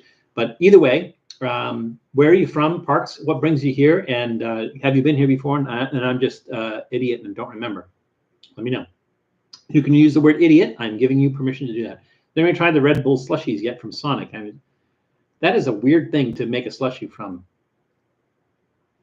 Okay. Am I caught up? I am caught up. All right. So this is the time where we do something stupid because we did both of our beverages. Let's do this. Missed you guy in Flagstaff. Hey, Pokey Sly is in the room. Yeah, we it was kind of a whirlwind tour kind of thing. So we met with Biff Meat Slab out there, and he kind of showed us some places and everything. So yeah, and there's some Arizona stuff that has not come out yet. So we're still waiting on that one. So on the last day out there, Matt and I just by ourselves went out to the Grand Canyon, and then headed back from there. Stopped at a couple places. So those have not come out yet, but they should come out shortly. So I got my my Ghost energy drink, and we're going to ruin our Labatts by adding that to that and seeing what that tastes like. And may God have mercy on my soul. First stream I've caught live. Oh, great. Well, welcome, Parks Collins. I live in Georgia. Well, welcome, everybody. Please give Parks Collins a warm and hearty Trippy food welcome. I said it.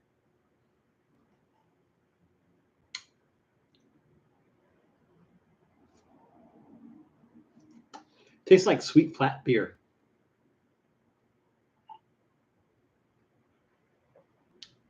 So not refreshing at all. Not something I would ever drink again.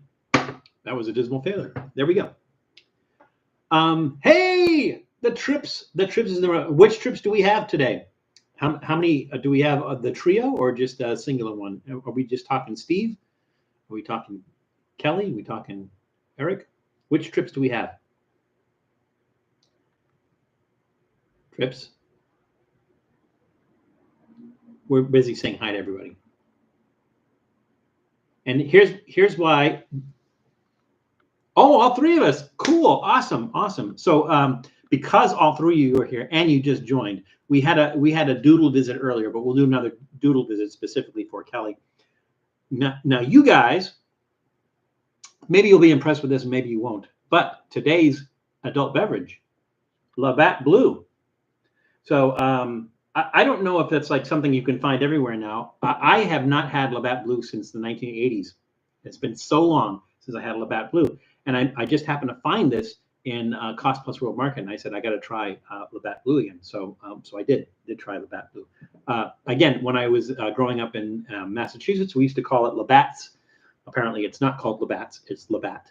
But we could never get the blue there. So it's on little trips to Canada. We would go and we'd bring the blue back with us. But now we have the blue, and as you can see, we don't have a lot of it left. So I've been drinking on this. Piece of a town. Piece of a town. It is Piece of a Town. Piece of a Town. I do not recognize your name either. So what brings you to our channel? Where are you from? You don't have to give me an street address and everything. The closest metropolitan city would be great. Thank you for joining us. Labatt Blue is a staple up here. Awesome that you found. Yeah, I agree. Like I said, I have never been able to find it in the United States anywhere. And then all of a sudden, it's everywhere in the Mid-Atlantic. Now, again, like I said, I grew up in Massachusetts. We could never find it in Massachusetts, and so whenever we made trips to Canada, we'd bring some back with us and everything. But I have not seen it outside of Canada for literally decades. So it was nice to see it again. So, cheers to the trips and to Food Taster TV. Oh, Canada. Yeah, it's good. It's good. I mean, right? It's good. I don't know what else you can say about that. It's good. Jason Burns, hello from Georgia. Well, hello from Georgia, or hello to Georgia, to you, Jason Burns. Where are these people popping in here that I don't recognize, that we have not seen before? So we have a lot of newcomers today from Los Angeles. Well, Piece of a Town. We're neighbors then, because I'm from Los Angeles as well. So we have Jason Burns and Piece of a Town, also new to the room. Everybody, please give them a warm and hearty Trippy Food welcome. And welcome to our little community here. Glad to see you. Still have not had poutine yet. Mean Metal Mike, you do not know what you're missing. Now, what I would advise against is be very, very careful. If you go into a restaurant, say if you're in Pennsylvania, you go into a restaurant in Pennsylvania and they say they have poutine, just be sure that it's real poutine. There are three things that real poutine has to have for it to be real poutine. One is the fries, and there's some variation on that, but ideally you want twice fried fries. I mean, it's really a heart attack. It's supposed to be like you eat it at 3 o'clock in the morning to absorb the alcohol in your system and everything. So it's kind of like a drunk food. But you have to have the fries. You have to have the cheese curds. They are cheddar cheese curds, and there's a big difference between cheddar cheese curds and melted cheese or cheddar cheese. There's a big difference. Cheddar cheese curds squeak when you bite into them and everything. You have to have real cheese curds, and you have to have that brown sauce. And that brown sauce, I think typically it's chicken. I know like Saint Hubert, they make a packet, and usually poutine is made from a packet of that brown sauce, which is not like HP brown sauce. It's different, but it's I think it's pretty much chicken based. Guys, Trips, help me out here. So typically that is chicken based, correct? And usually it is from a packet, from a mix, as opposed to like, making it from, cooking down a chicken or something like that. Is that right? Gilkey, or am I saying that right? Glicky. Oh, Glicky. Hi from Florida. My God, there's like all these people popping in the room I haven't seen before. This is amazing. First time catching your live chat, but I'm a long-time subscriber and follow your content. Well, glad you could join us, Jason. Thank you for joining us today. White cheddar cheese curds. Yes, of course. Now, Do you guys know the difference between white cheddar cheese and yellow cheddar cheese? I mean, seriously, do you know the difference? Anybody, throw it out there if you know the difference between yellow cheddar cheese and white cheddar cheese. Throw it out there. But welcome, Glicky and who do we have? Glicky and Piece of a Town and Jason Burns. My God, which is like we have a new crew here today. So welcome. Absolutely right. Mean Metal Mike hit it on the nose. Oh, Jessica got it too. Everybody's getting it. It's the color. Yeah, and usually they use annatto, which is made from like marigold petals. They get that color from the marigold petals, that yellow color from the marigold petals. That's usually what they use to make the cheese yellow. So that's the only difference is between the white and the yellow is the coloring. All righty, we got 3 more snacks left, and we have 35 minutes to do it. We've got plenty of time. We're doing great. Again, we get sidetracked sometimes. We end up on these side conversations and everything, but they're food and travel related, and I have no problem with that whatsoever. That's why we're here.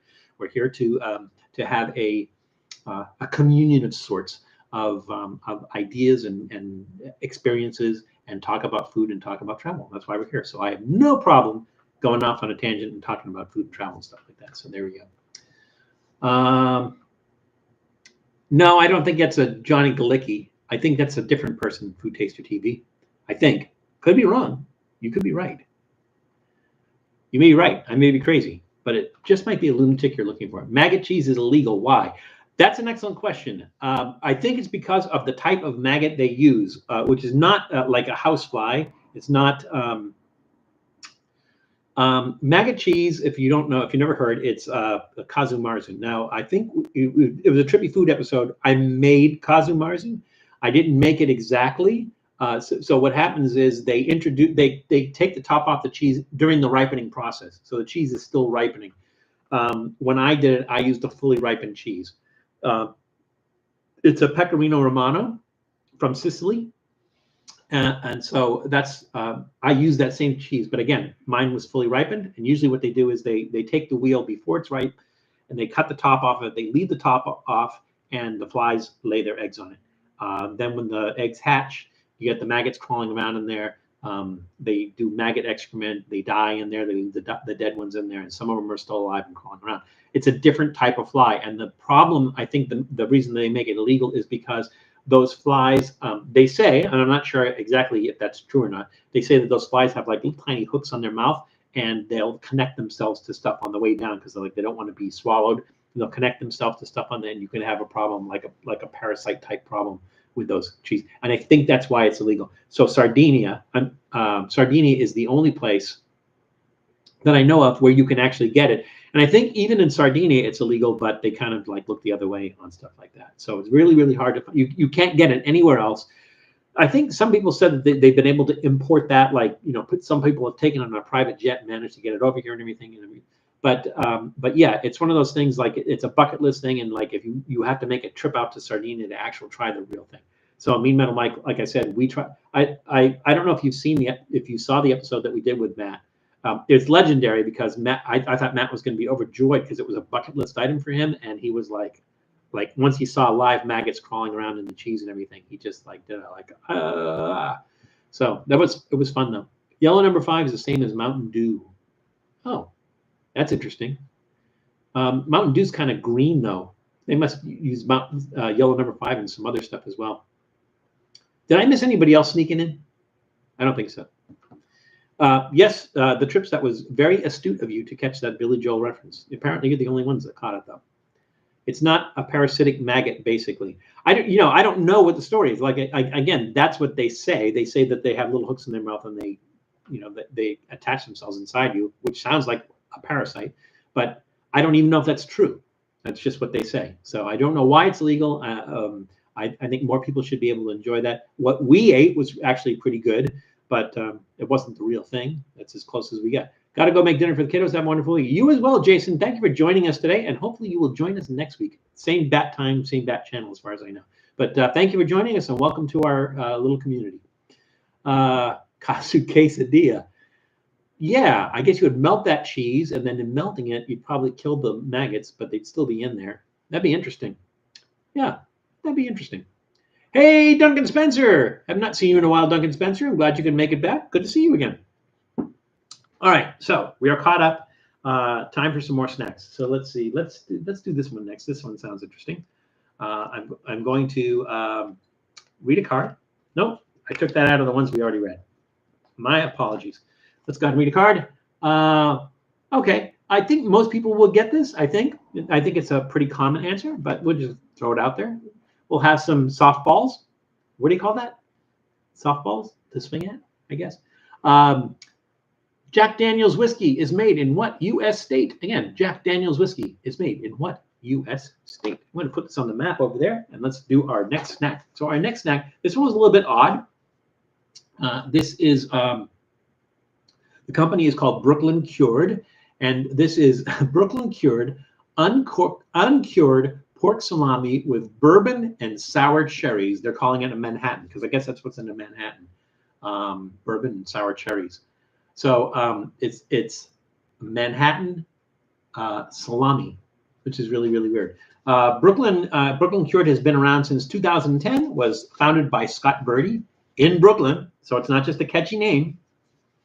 Let's go ahead and recommended pairing: soft creamy cheeses, walnuts and almonds, berry jams, multigrain crackers. Well, we're screwed then. Before eating, peel and remove casing from salami. After casing is removed, salami is ready to slice and serve. All right, well, we're just gonna, how about we just gonna slice and serve? If we can ever figure out how to open this thing up, it's like a straitjacket here. It's a salami straitjacket. Here we go. Let's see what this looks like. I can't believe they tell you you can't eat that. How smart you got to be to eat this anyways. All right. So let's just take a piece of this. I'm sure you have the plastic on the outside, but then I'm sure you also have casing around it, and that casing has to come off. I'm sure they use even if it's an artificial casing, it's probably edible, but who wants to be chewing on that for a week? I mean, that's what the casing looks like, right? Looks like plastic itself. Like plastic on plastic. There's plastic on plastic action happening here. Sausage salami. Salami, Duncan, but it is what did I say? Bourbon and sour cherry salami. This is really weird. You can see the cherries in there. Let's see if we can do this. You can see the cherries in there. Those little spots there, right? It smells like salami. I wouldn't give salami to a doodle. I mean, unless I want to clean up after him.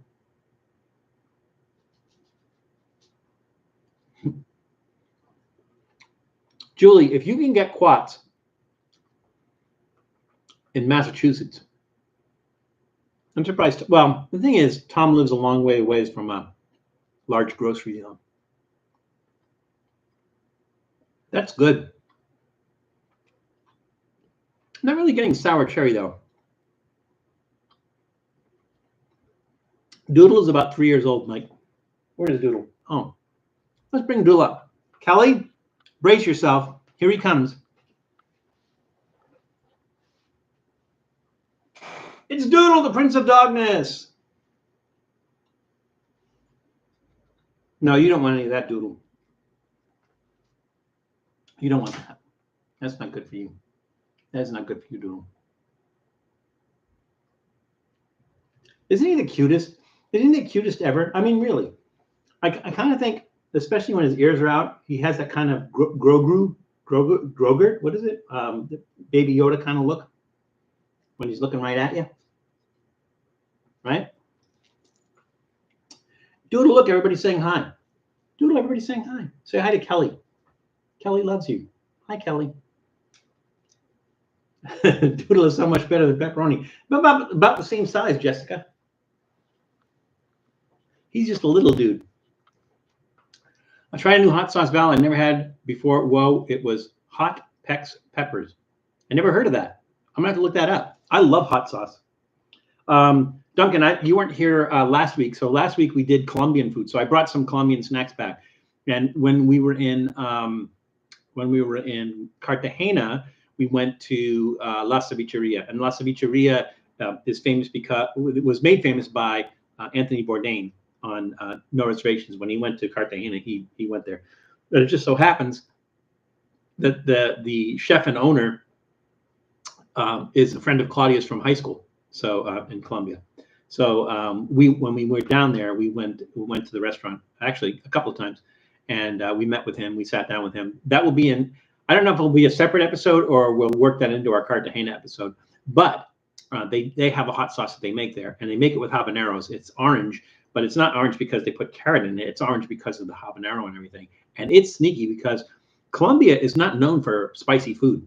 A lot of people think because Colombia is a Spanish-speaking country that it's a lot like Mexico, in which all the food is spicy. The food is not spicy in Colombia. Very, very little of their food is spicy. They have like something they call ají, which is made from these yellow peppers. It's kind of like almost like a chimichurri, but it's made with peppers, and that's somewhat spicy, but it just adds a little bit of spice to it and everything. But it's not crazy spicy.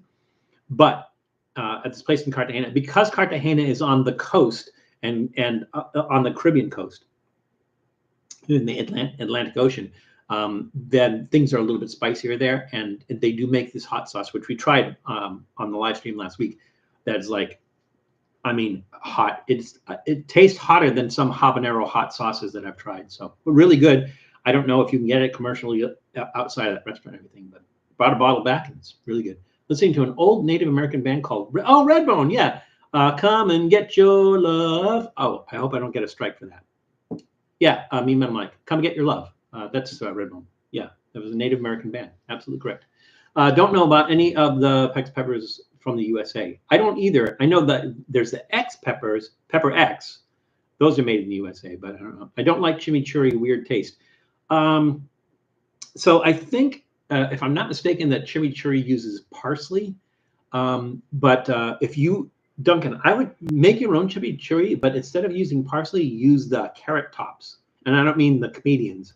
I mean the tops of the carrot, the green part of the carrot and everything. It tastes so much better. I tried that one time. It was really, really good. Peru uses spices. Yes, they do. They use that peri-peri pepper, a little tiny pepper that's got a little bit of a kick to it. Brazil loved Brazil, and some spices in Brazil as well. Yeah, but they're more like Portuguese, I think. So we asked a question. That seemed like so long ago. The question was, Jack Daniel's whiskey is made in what U.S. state? Let's see what people answered. Let's see. Tennessee, Tennessee, Tennessee, Tennessee, Tennessee, Kumquat, USA. Eli? Wow. You beat. Oh, okay. So Tom says Tennessee, but Kumquat County.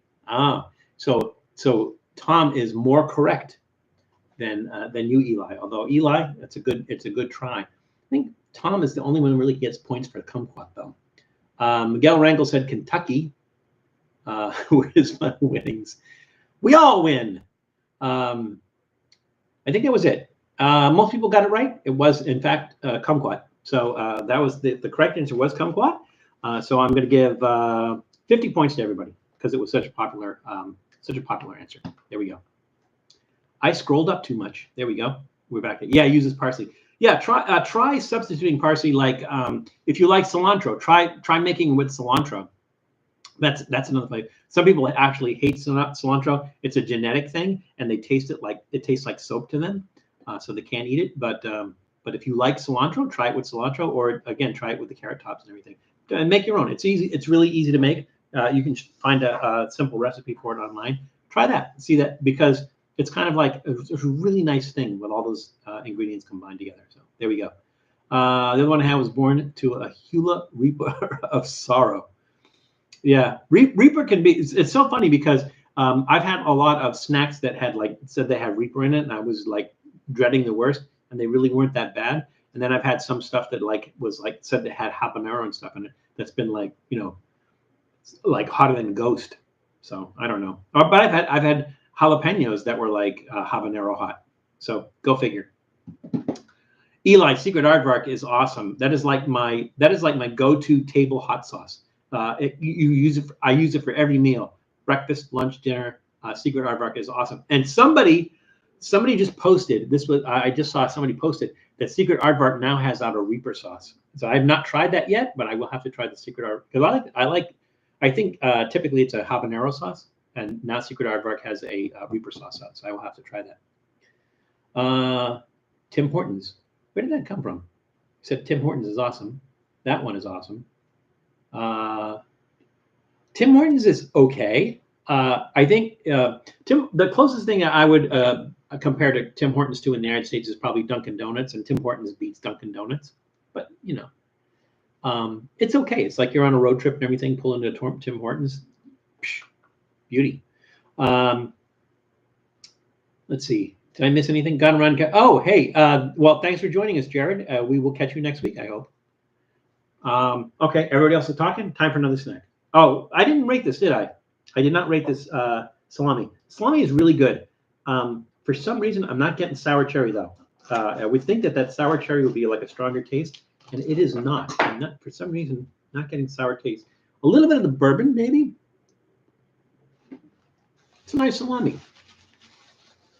Gonna do a charcuterie board. That goes nice on a charcuterie board. That's a thumbs up.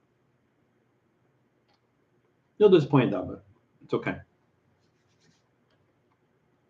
Now I gotta chew this thing. What's your favorite food and drink at Dunk's? My favorite drink is probably iced coffee. But with coffee, it's like their coffee can sometimes be like really weak. So iced coffee is kind of like okay. Or like a latte or something like that, where there's at least some kind of flavor in it. And usually the milk overpowers the coffee flavor. That's okay. My favorite food, the bag of bacon. I'm not kidding. The bag of bacon at Dunkin' Donuts. If you've not tried that, you have to try that. Does Dunkin' have food items too, like burgers and breakfast sandwiches? They do have breakfast sandwiches. I think, if I'm not mistaken, we did a Trippy food episode. It was, I think it was like a breakfast sausage patty, but it was using Beyond Meat instead of beef. I think we did that, and I think it was pretty good. I think from what I remember, it was pretty good. So they do breakfast sandwiches. I'm not sure about wraps. Julie would know because, she lives in Massachusetts. Well, and Jessica would know because, where they live, there's a Dunkin' Donuts on every corner. No, you cannot go wrong with bacon. That is true. Unless you're a vegan. Then you can go horribly wrong with bacon. Will there be a 5K special?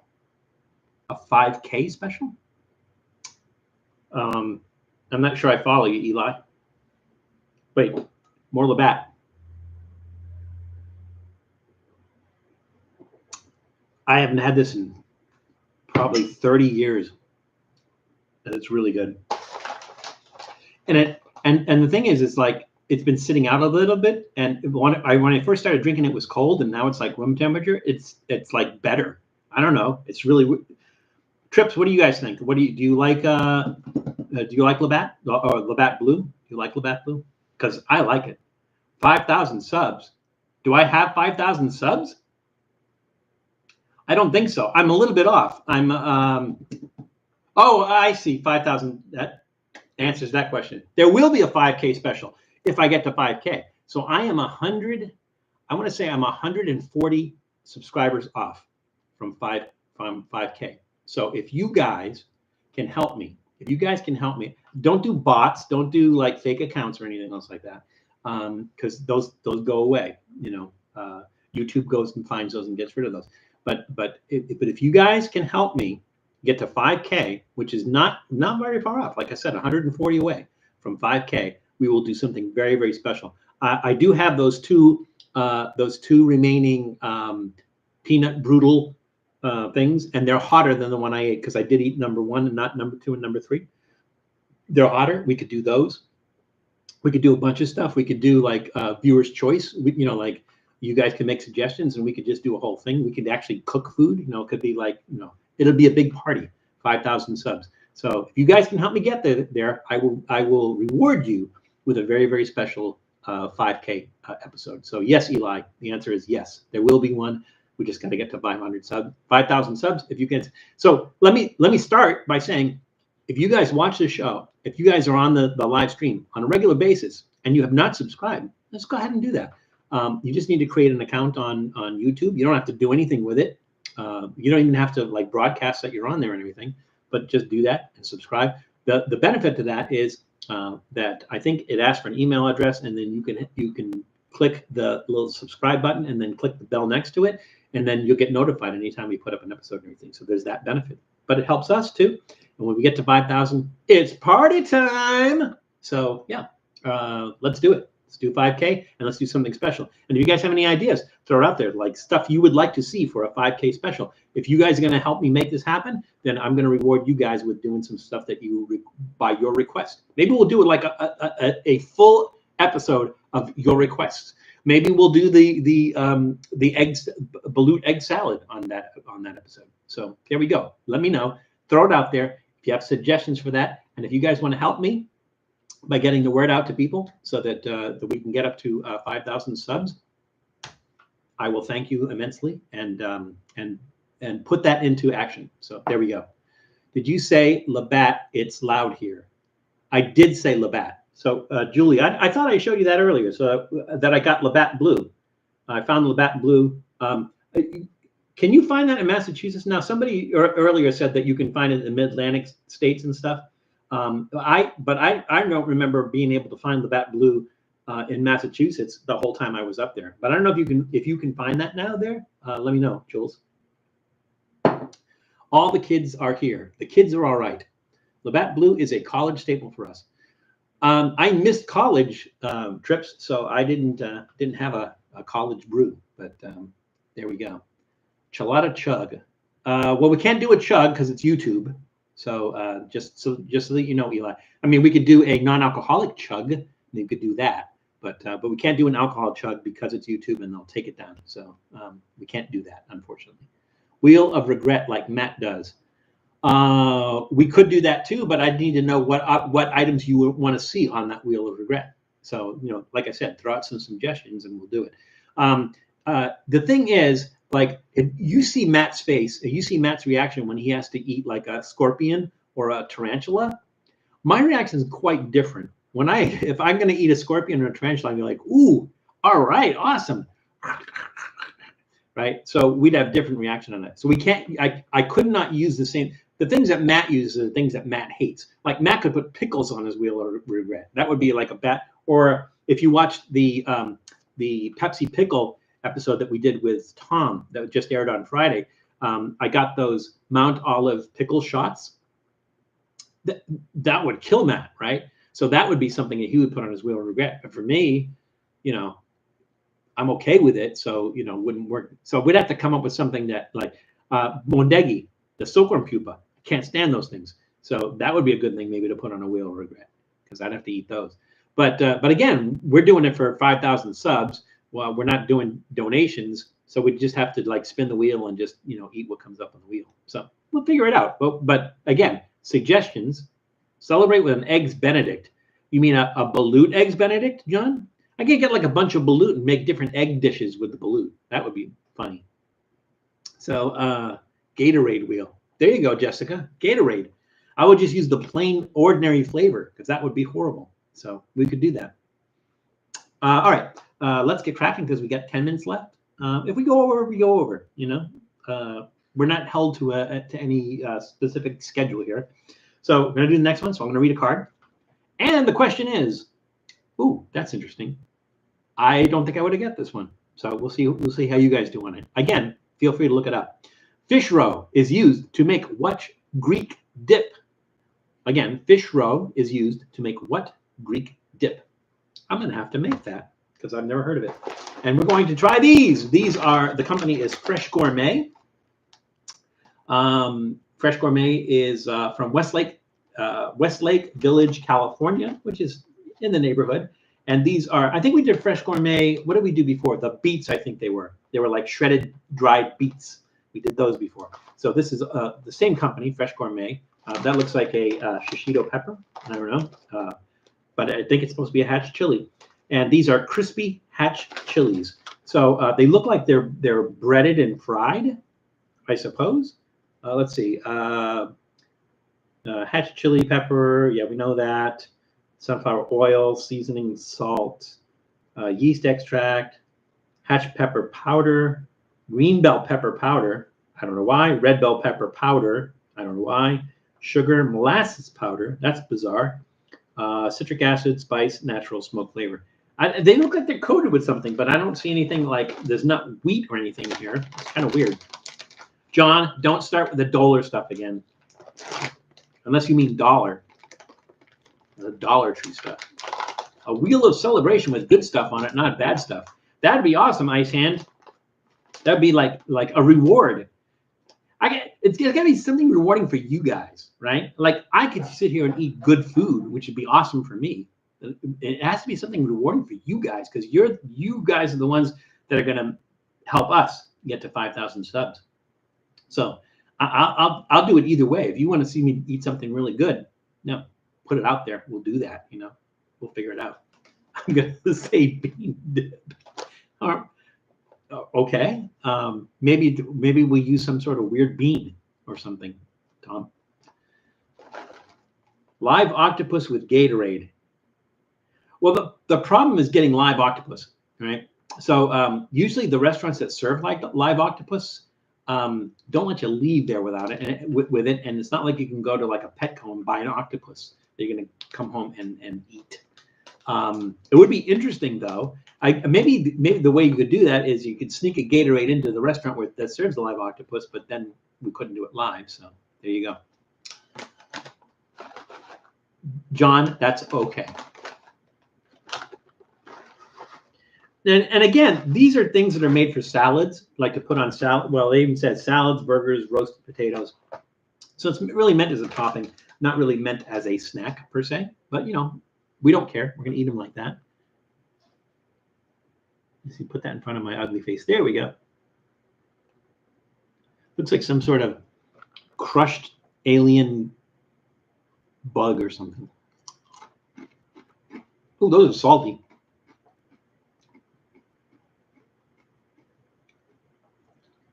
They taste like, well, at first, they taste like those French's fried onions that you put on a green bean casserole. Same texture, same kind of breading.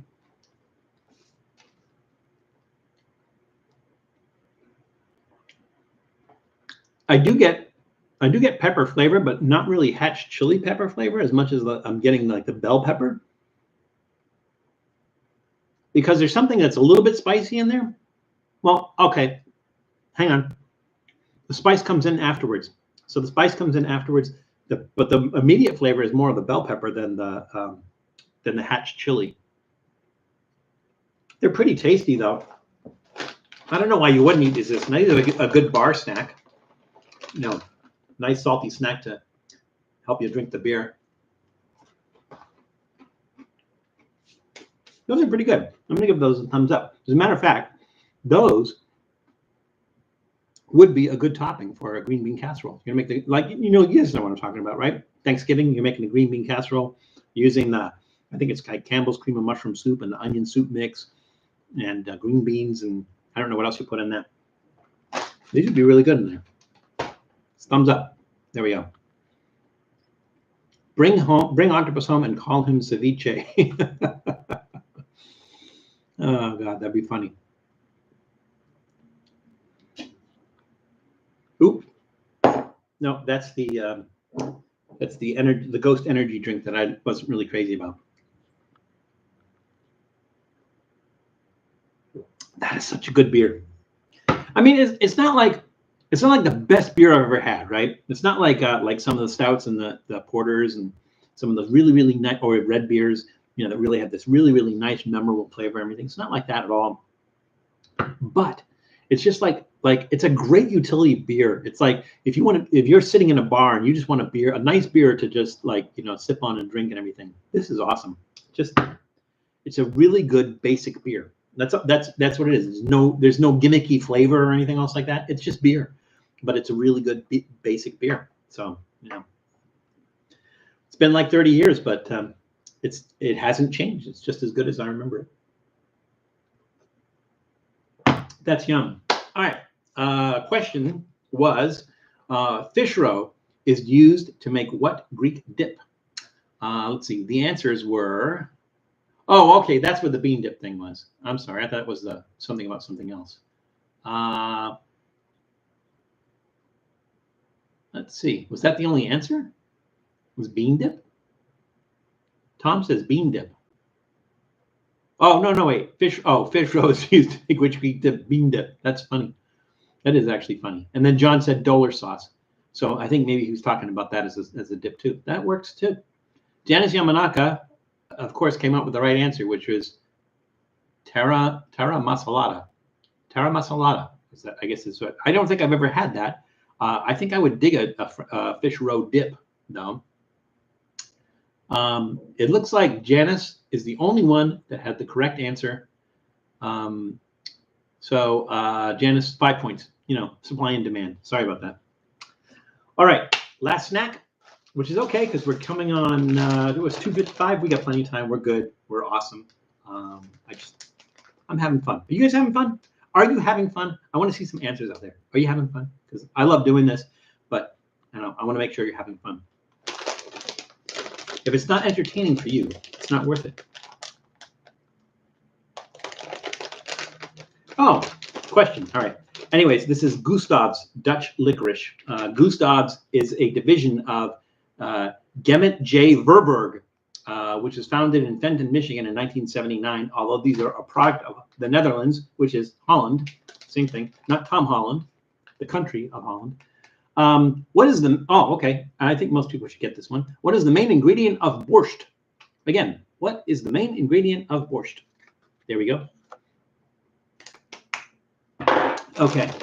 Val, I'm going ghost hunting tonight. Where are you going, John? Where are you going ghost hunting?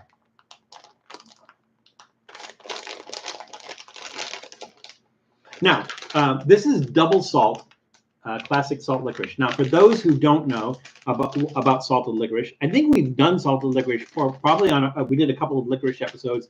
One with stuff that we got from IKEA, and the other one was from the Marina Market in Poulsbo, Washington, which has the licorice shrine. So we've done salted licorice from both places. The thing we learned about salted licorice at the licorice shrine was that it is not sodium. What is it? Sodium chloride. It is. I think it's like ammonium chloride. Ammonium chloride is the type of salt that they use for it.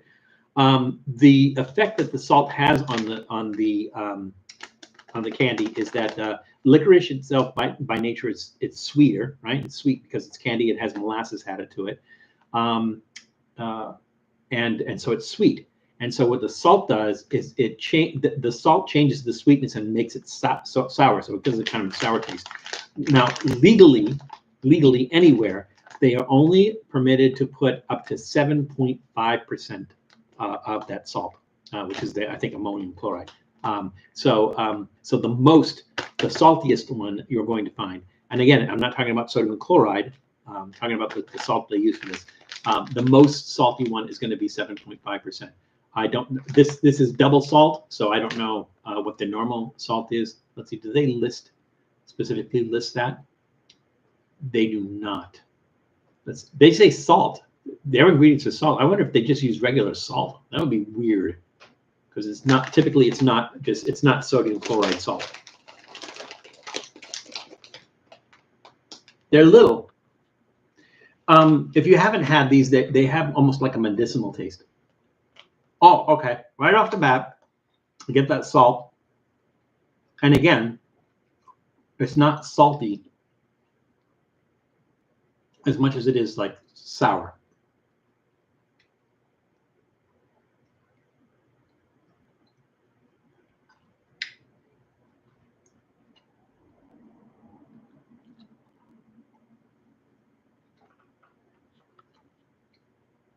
But I take that back because the more you eat it, the more salt you get.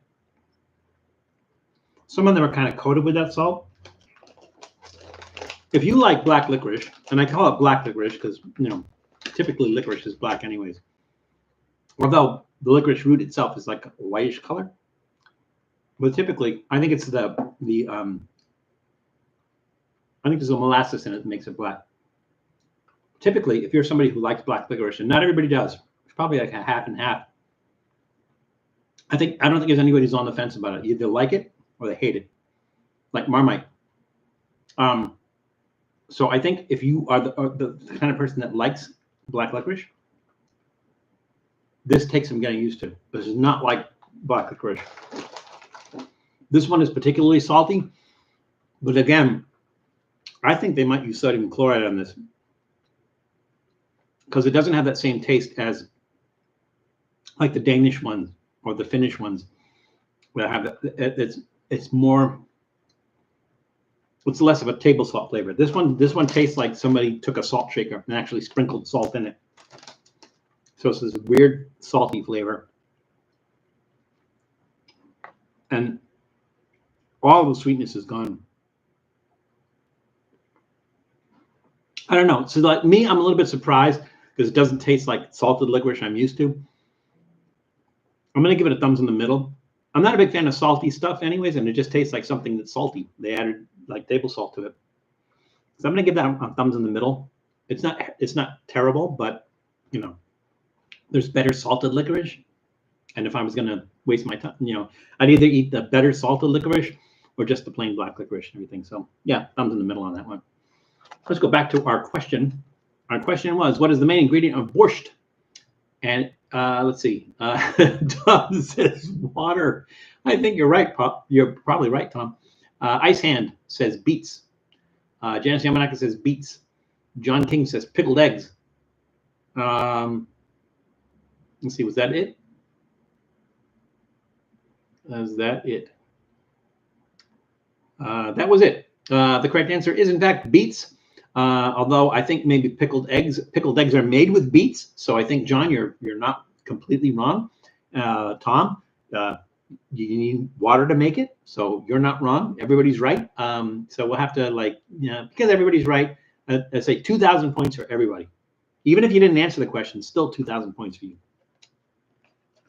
All right. So we have, actually, as I say, we have a few minutes left. We actually were over by 2 minutes, but that's okay. We're not going to take too much time. But we are going to do something stupid, because that's what we do. Something stupid. And we are going to put everything together.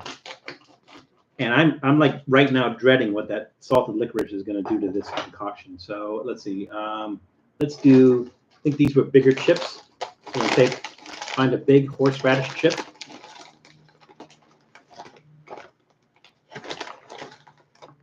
It's big enough. So a big horseradish chip. A juicy sour apple chip.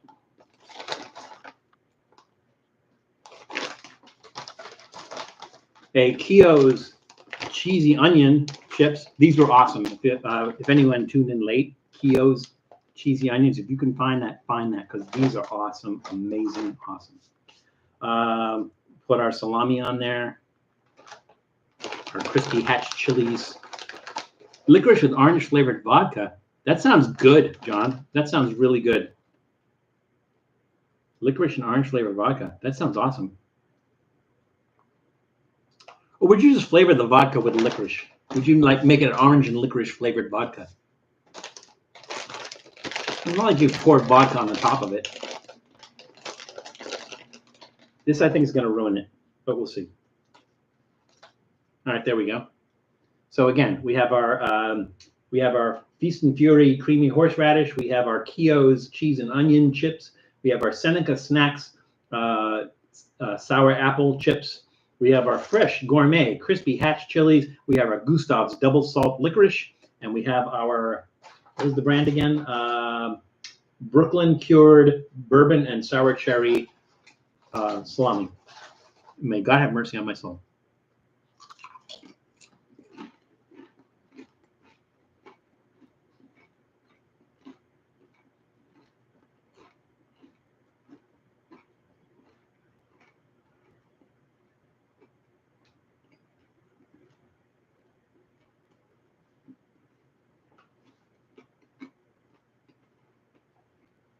Get a little bit of onion. I'm surprised I'm not tasting that apple, because the apple was really strong.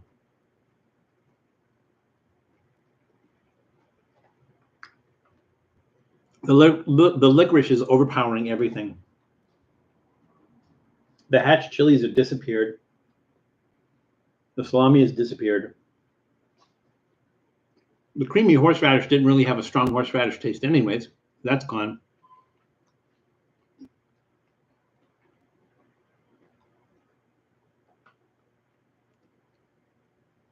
It's not horrible, but again, the licorice just overpowers everything. So you really can't taste much of anything. You get like little bits coming in here and there. Sounds like a candy critical East Japan got from someone, which is called Dunder Salt. I don't know, Janice, because like I said, I've had other Scandinavian country salted licorice before, but again, it's a different type of salt. It's I think it's ammonium chloride, if I'm not mistaken, and this I think is just table salt. So this has a different. This actually has a salty taste that tastes like salt, tastes like table salt. And that's just overpowering everything. So it says contains coconut. How the hell does licorice contain coconut? Why? Why does it contain coconut? Contains coconut. Vegetable oil, coconut. They're considering coconut a vegetable? I think coconut's a fruit. It's a seed. I don't know. I don't know what a coconut is, but I don't know. It's bizarre. That's bizarre. That's a bizarre salted licorice. Even like me, who's like kind of on the fence on salted licorice. Some are good, some are. That's just weird. It's just weird stuff. Need to settle up and head out. Getting ready for my dinner stream is. What are you making tonight? Hawaiian sausage casserole. Oh, that sounds good. So everybody, in 2 hours at 5:06, or not 5:06, at 5 o'clock p.m. Pacific time. Tom, old guy in Colorado, on his live stream is going to be making Hawaiian sausage casserole. Check that out. Also, that I think we're done. Did I get that? I'm going to give it a thumbs down. I mean, it's not horrible. It's pointless. So definitely check out Tom's channel. But a lot of the other people on here have great channels. The Trips, if they're still with us, the Food Taster TV, Janice Yamanaka, great channels. Check them out. If you have any question about what channels we recommend, go to our YouTube channel, and at the bottom of our YouTube channel says featured channels, and look at that list. That list are all the people that we recommend, the people that we interact with on a regular basis, and people who I think actually have great episodes and great channels. So check that out. Be sure to give them some love, subscribe to them, click the thumbs up, and help them out with that and everything. Because, like I said, I wouldn't recommend them to you if I thought that was crap or what everything. But definitely check out their channels and show them some love. So it is a Saturday afternoon. It's Saturday afternoon here. It's Saturday evening for some people. It's maybe it's Sunday morning for some people. But please enjoy the rest of your weekend. And I'm glad we had a lot of regulars, a lot of people we had not seen in a while who came in, and we had a bunch of new people that came in as well. So hopefully you guys will become regulars, and we'll see you on a regular basis. I have no reason to believe that we won't be doing this same bat time, same bat channel next week, next Saturday, 1 p.m. Pacific time. Maybe I'll do something thematic. I'm not sure. We kind of go through the week and see what we can find and have on the episode. But I thank you all for joining us today. We had a really, really great group. It was interactive. We seem to have gone off on a tangent and stuff but again, that's what we're here for. We're here to have conversations about food and travel and everything. And I think it was a great conversation. So I thank every one of you. Keep in mind, we're trying to get to that 5,000 subscriber mark. We are 140 away from that. So if you guys can help, that'd be great. And I also would like your suggestions as to what we do for a very special either live stream or episode when we hit 5,000 subscribers. So let me know. Throw out your ideas. If you don't have time to do that right now, once this posts afterwards, just leave it as a comment on here and everything. So we'll do either that or you know what? I can leave it in the community as a question in the community, and you guys can throw stuff on there as well. So there we go. Again, thank you for joining me. I say this a lot. I know I say it every time and everything, but I don't care, because it's just like I really mean this. That this is the high point of my week.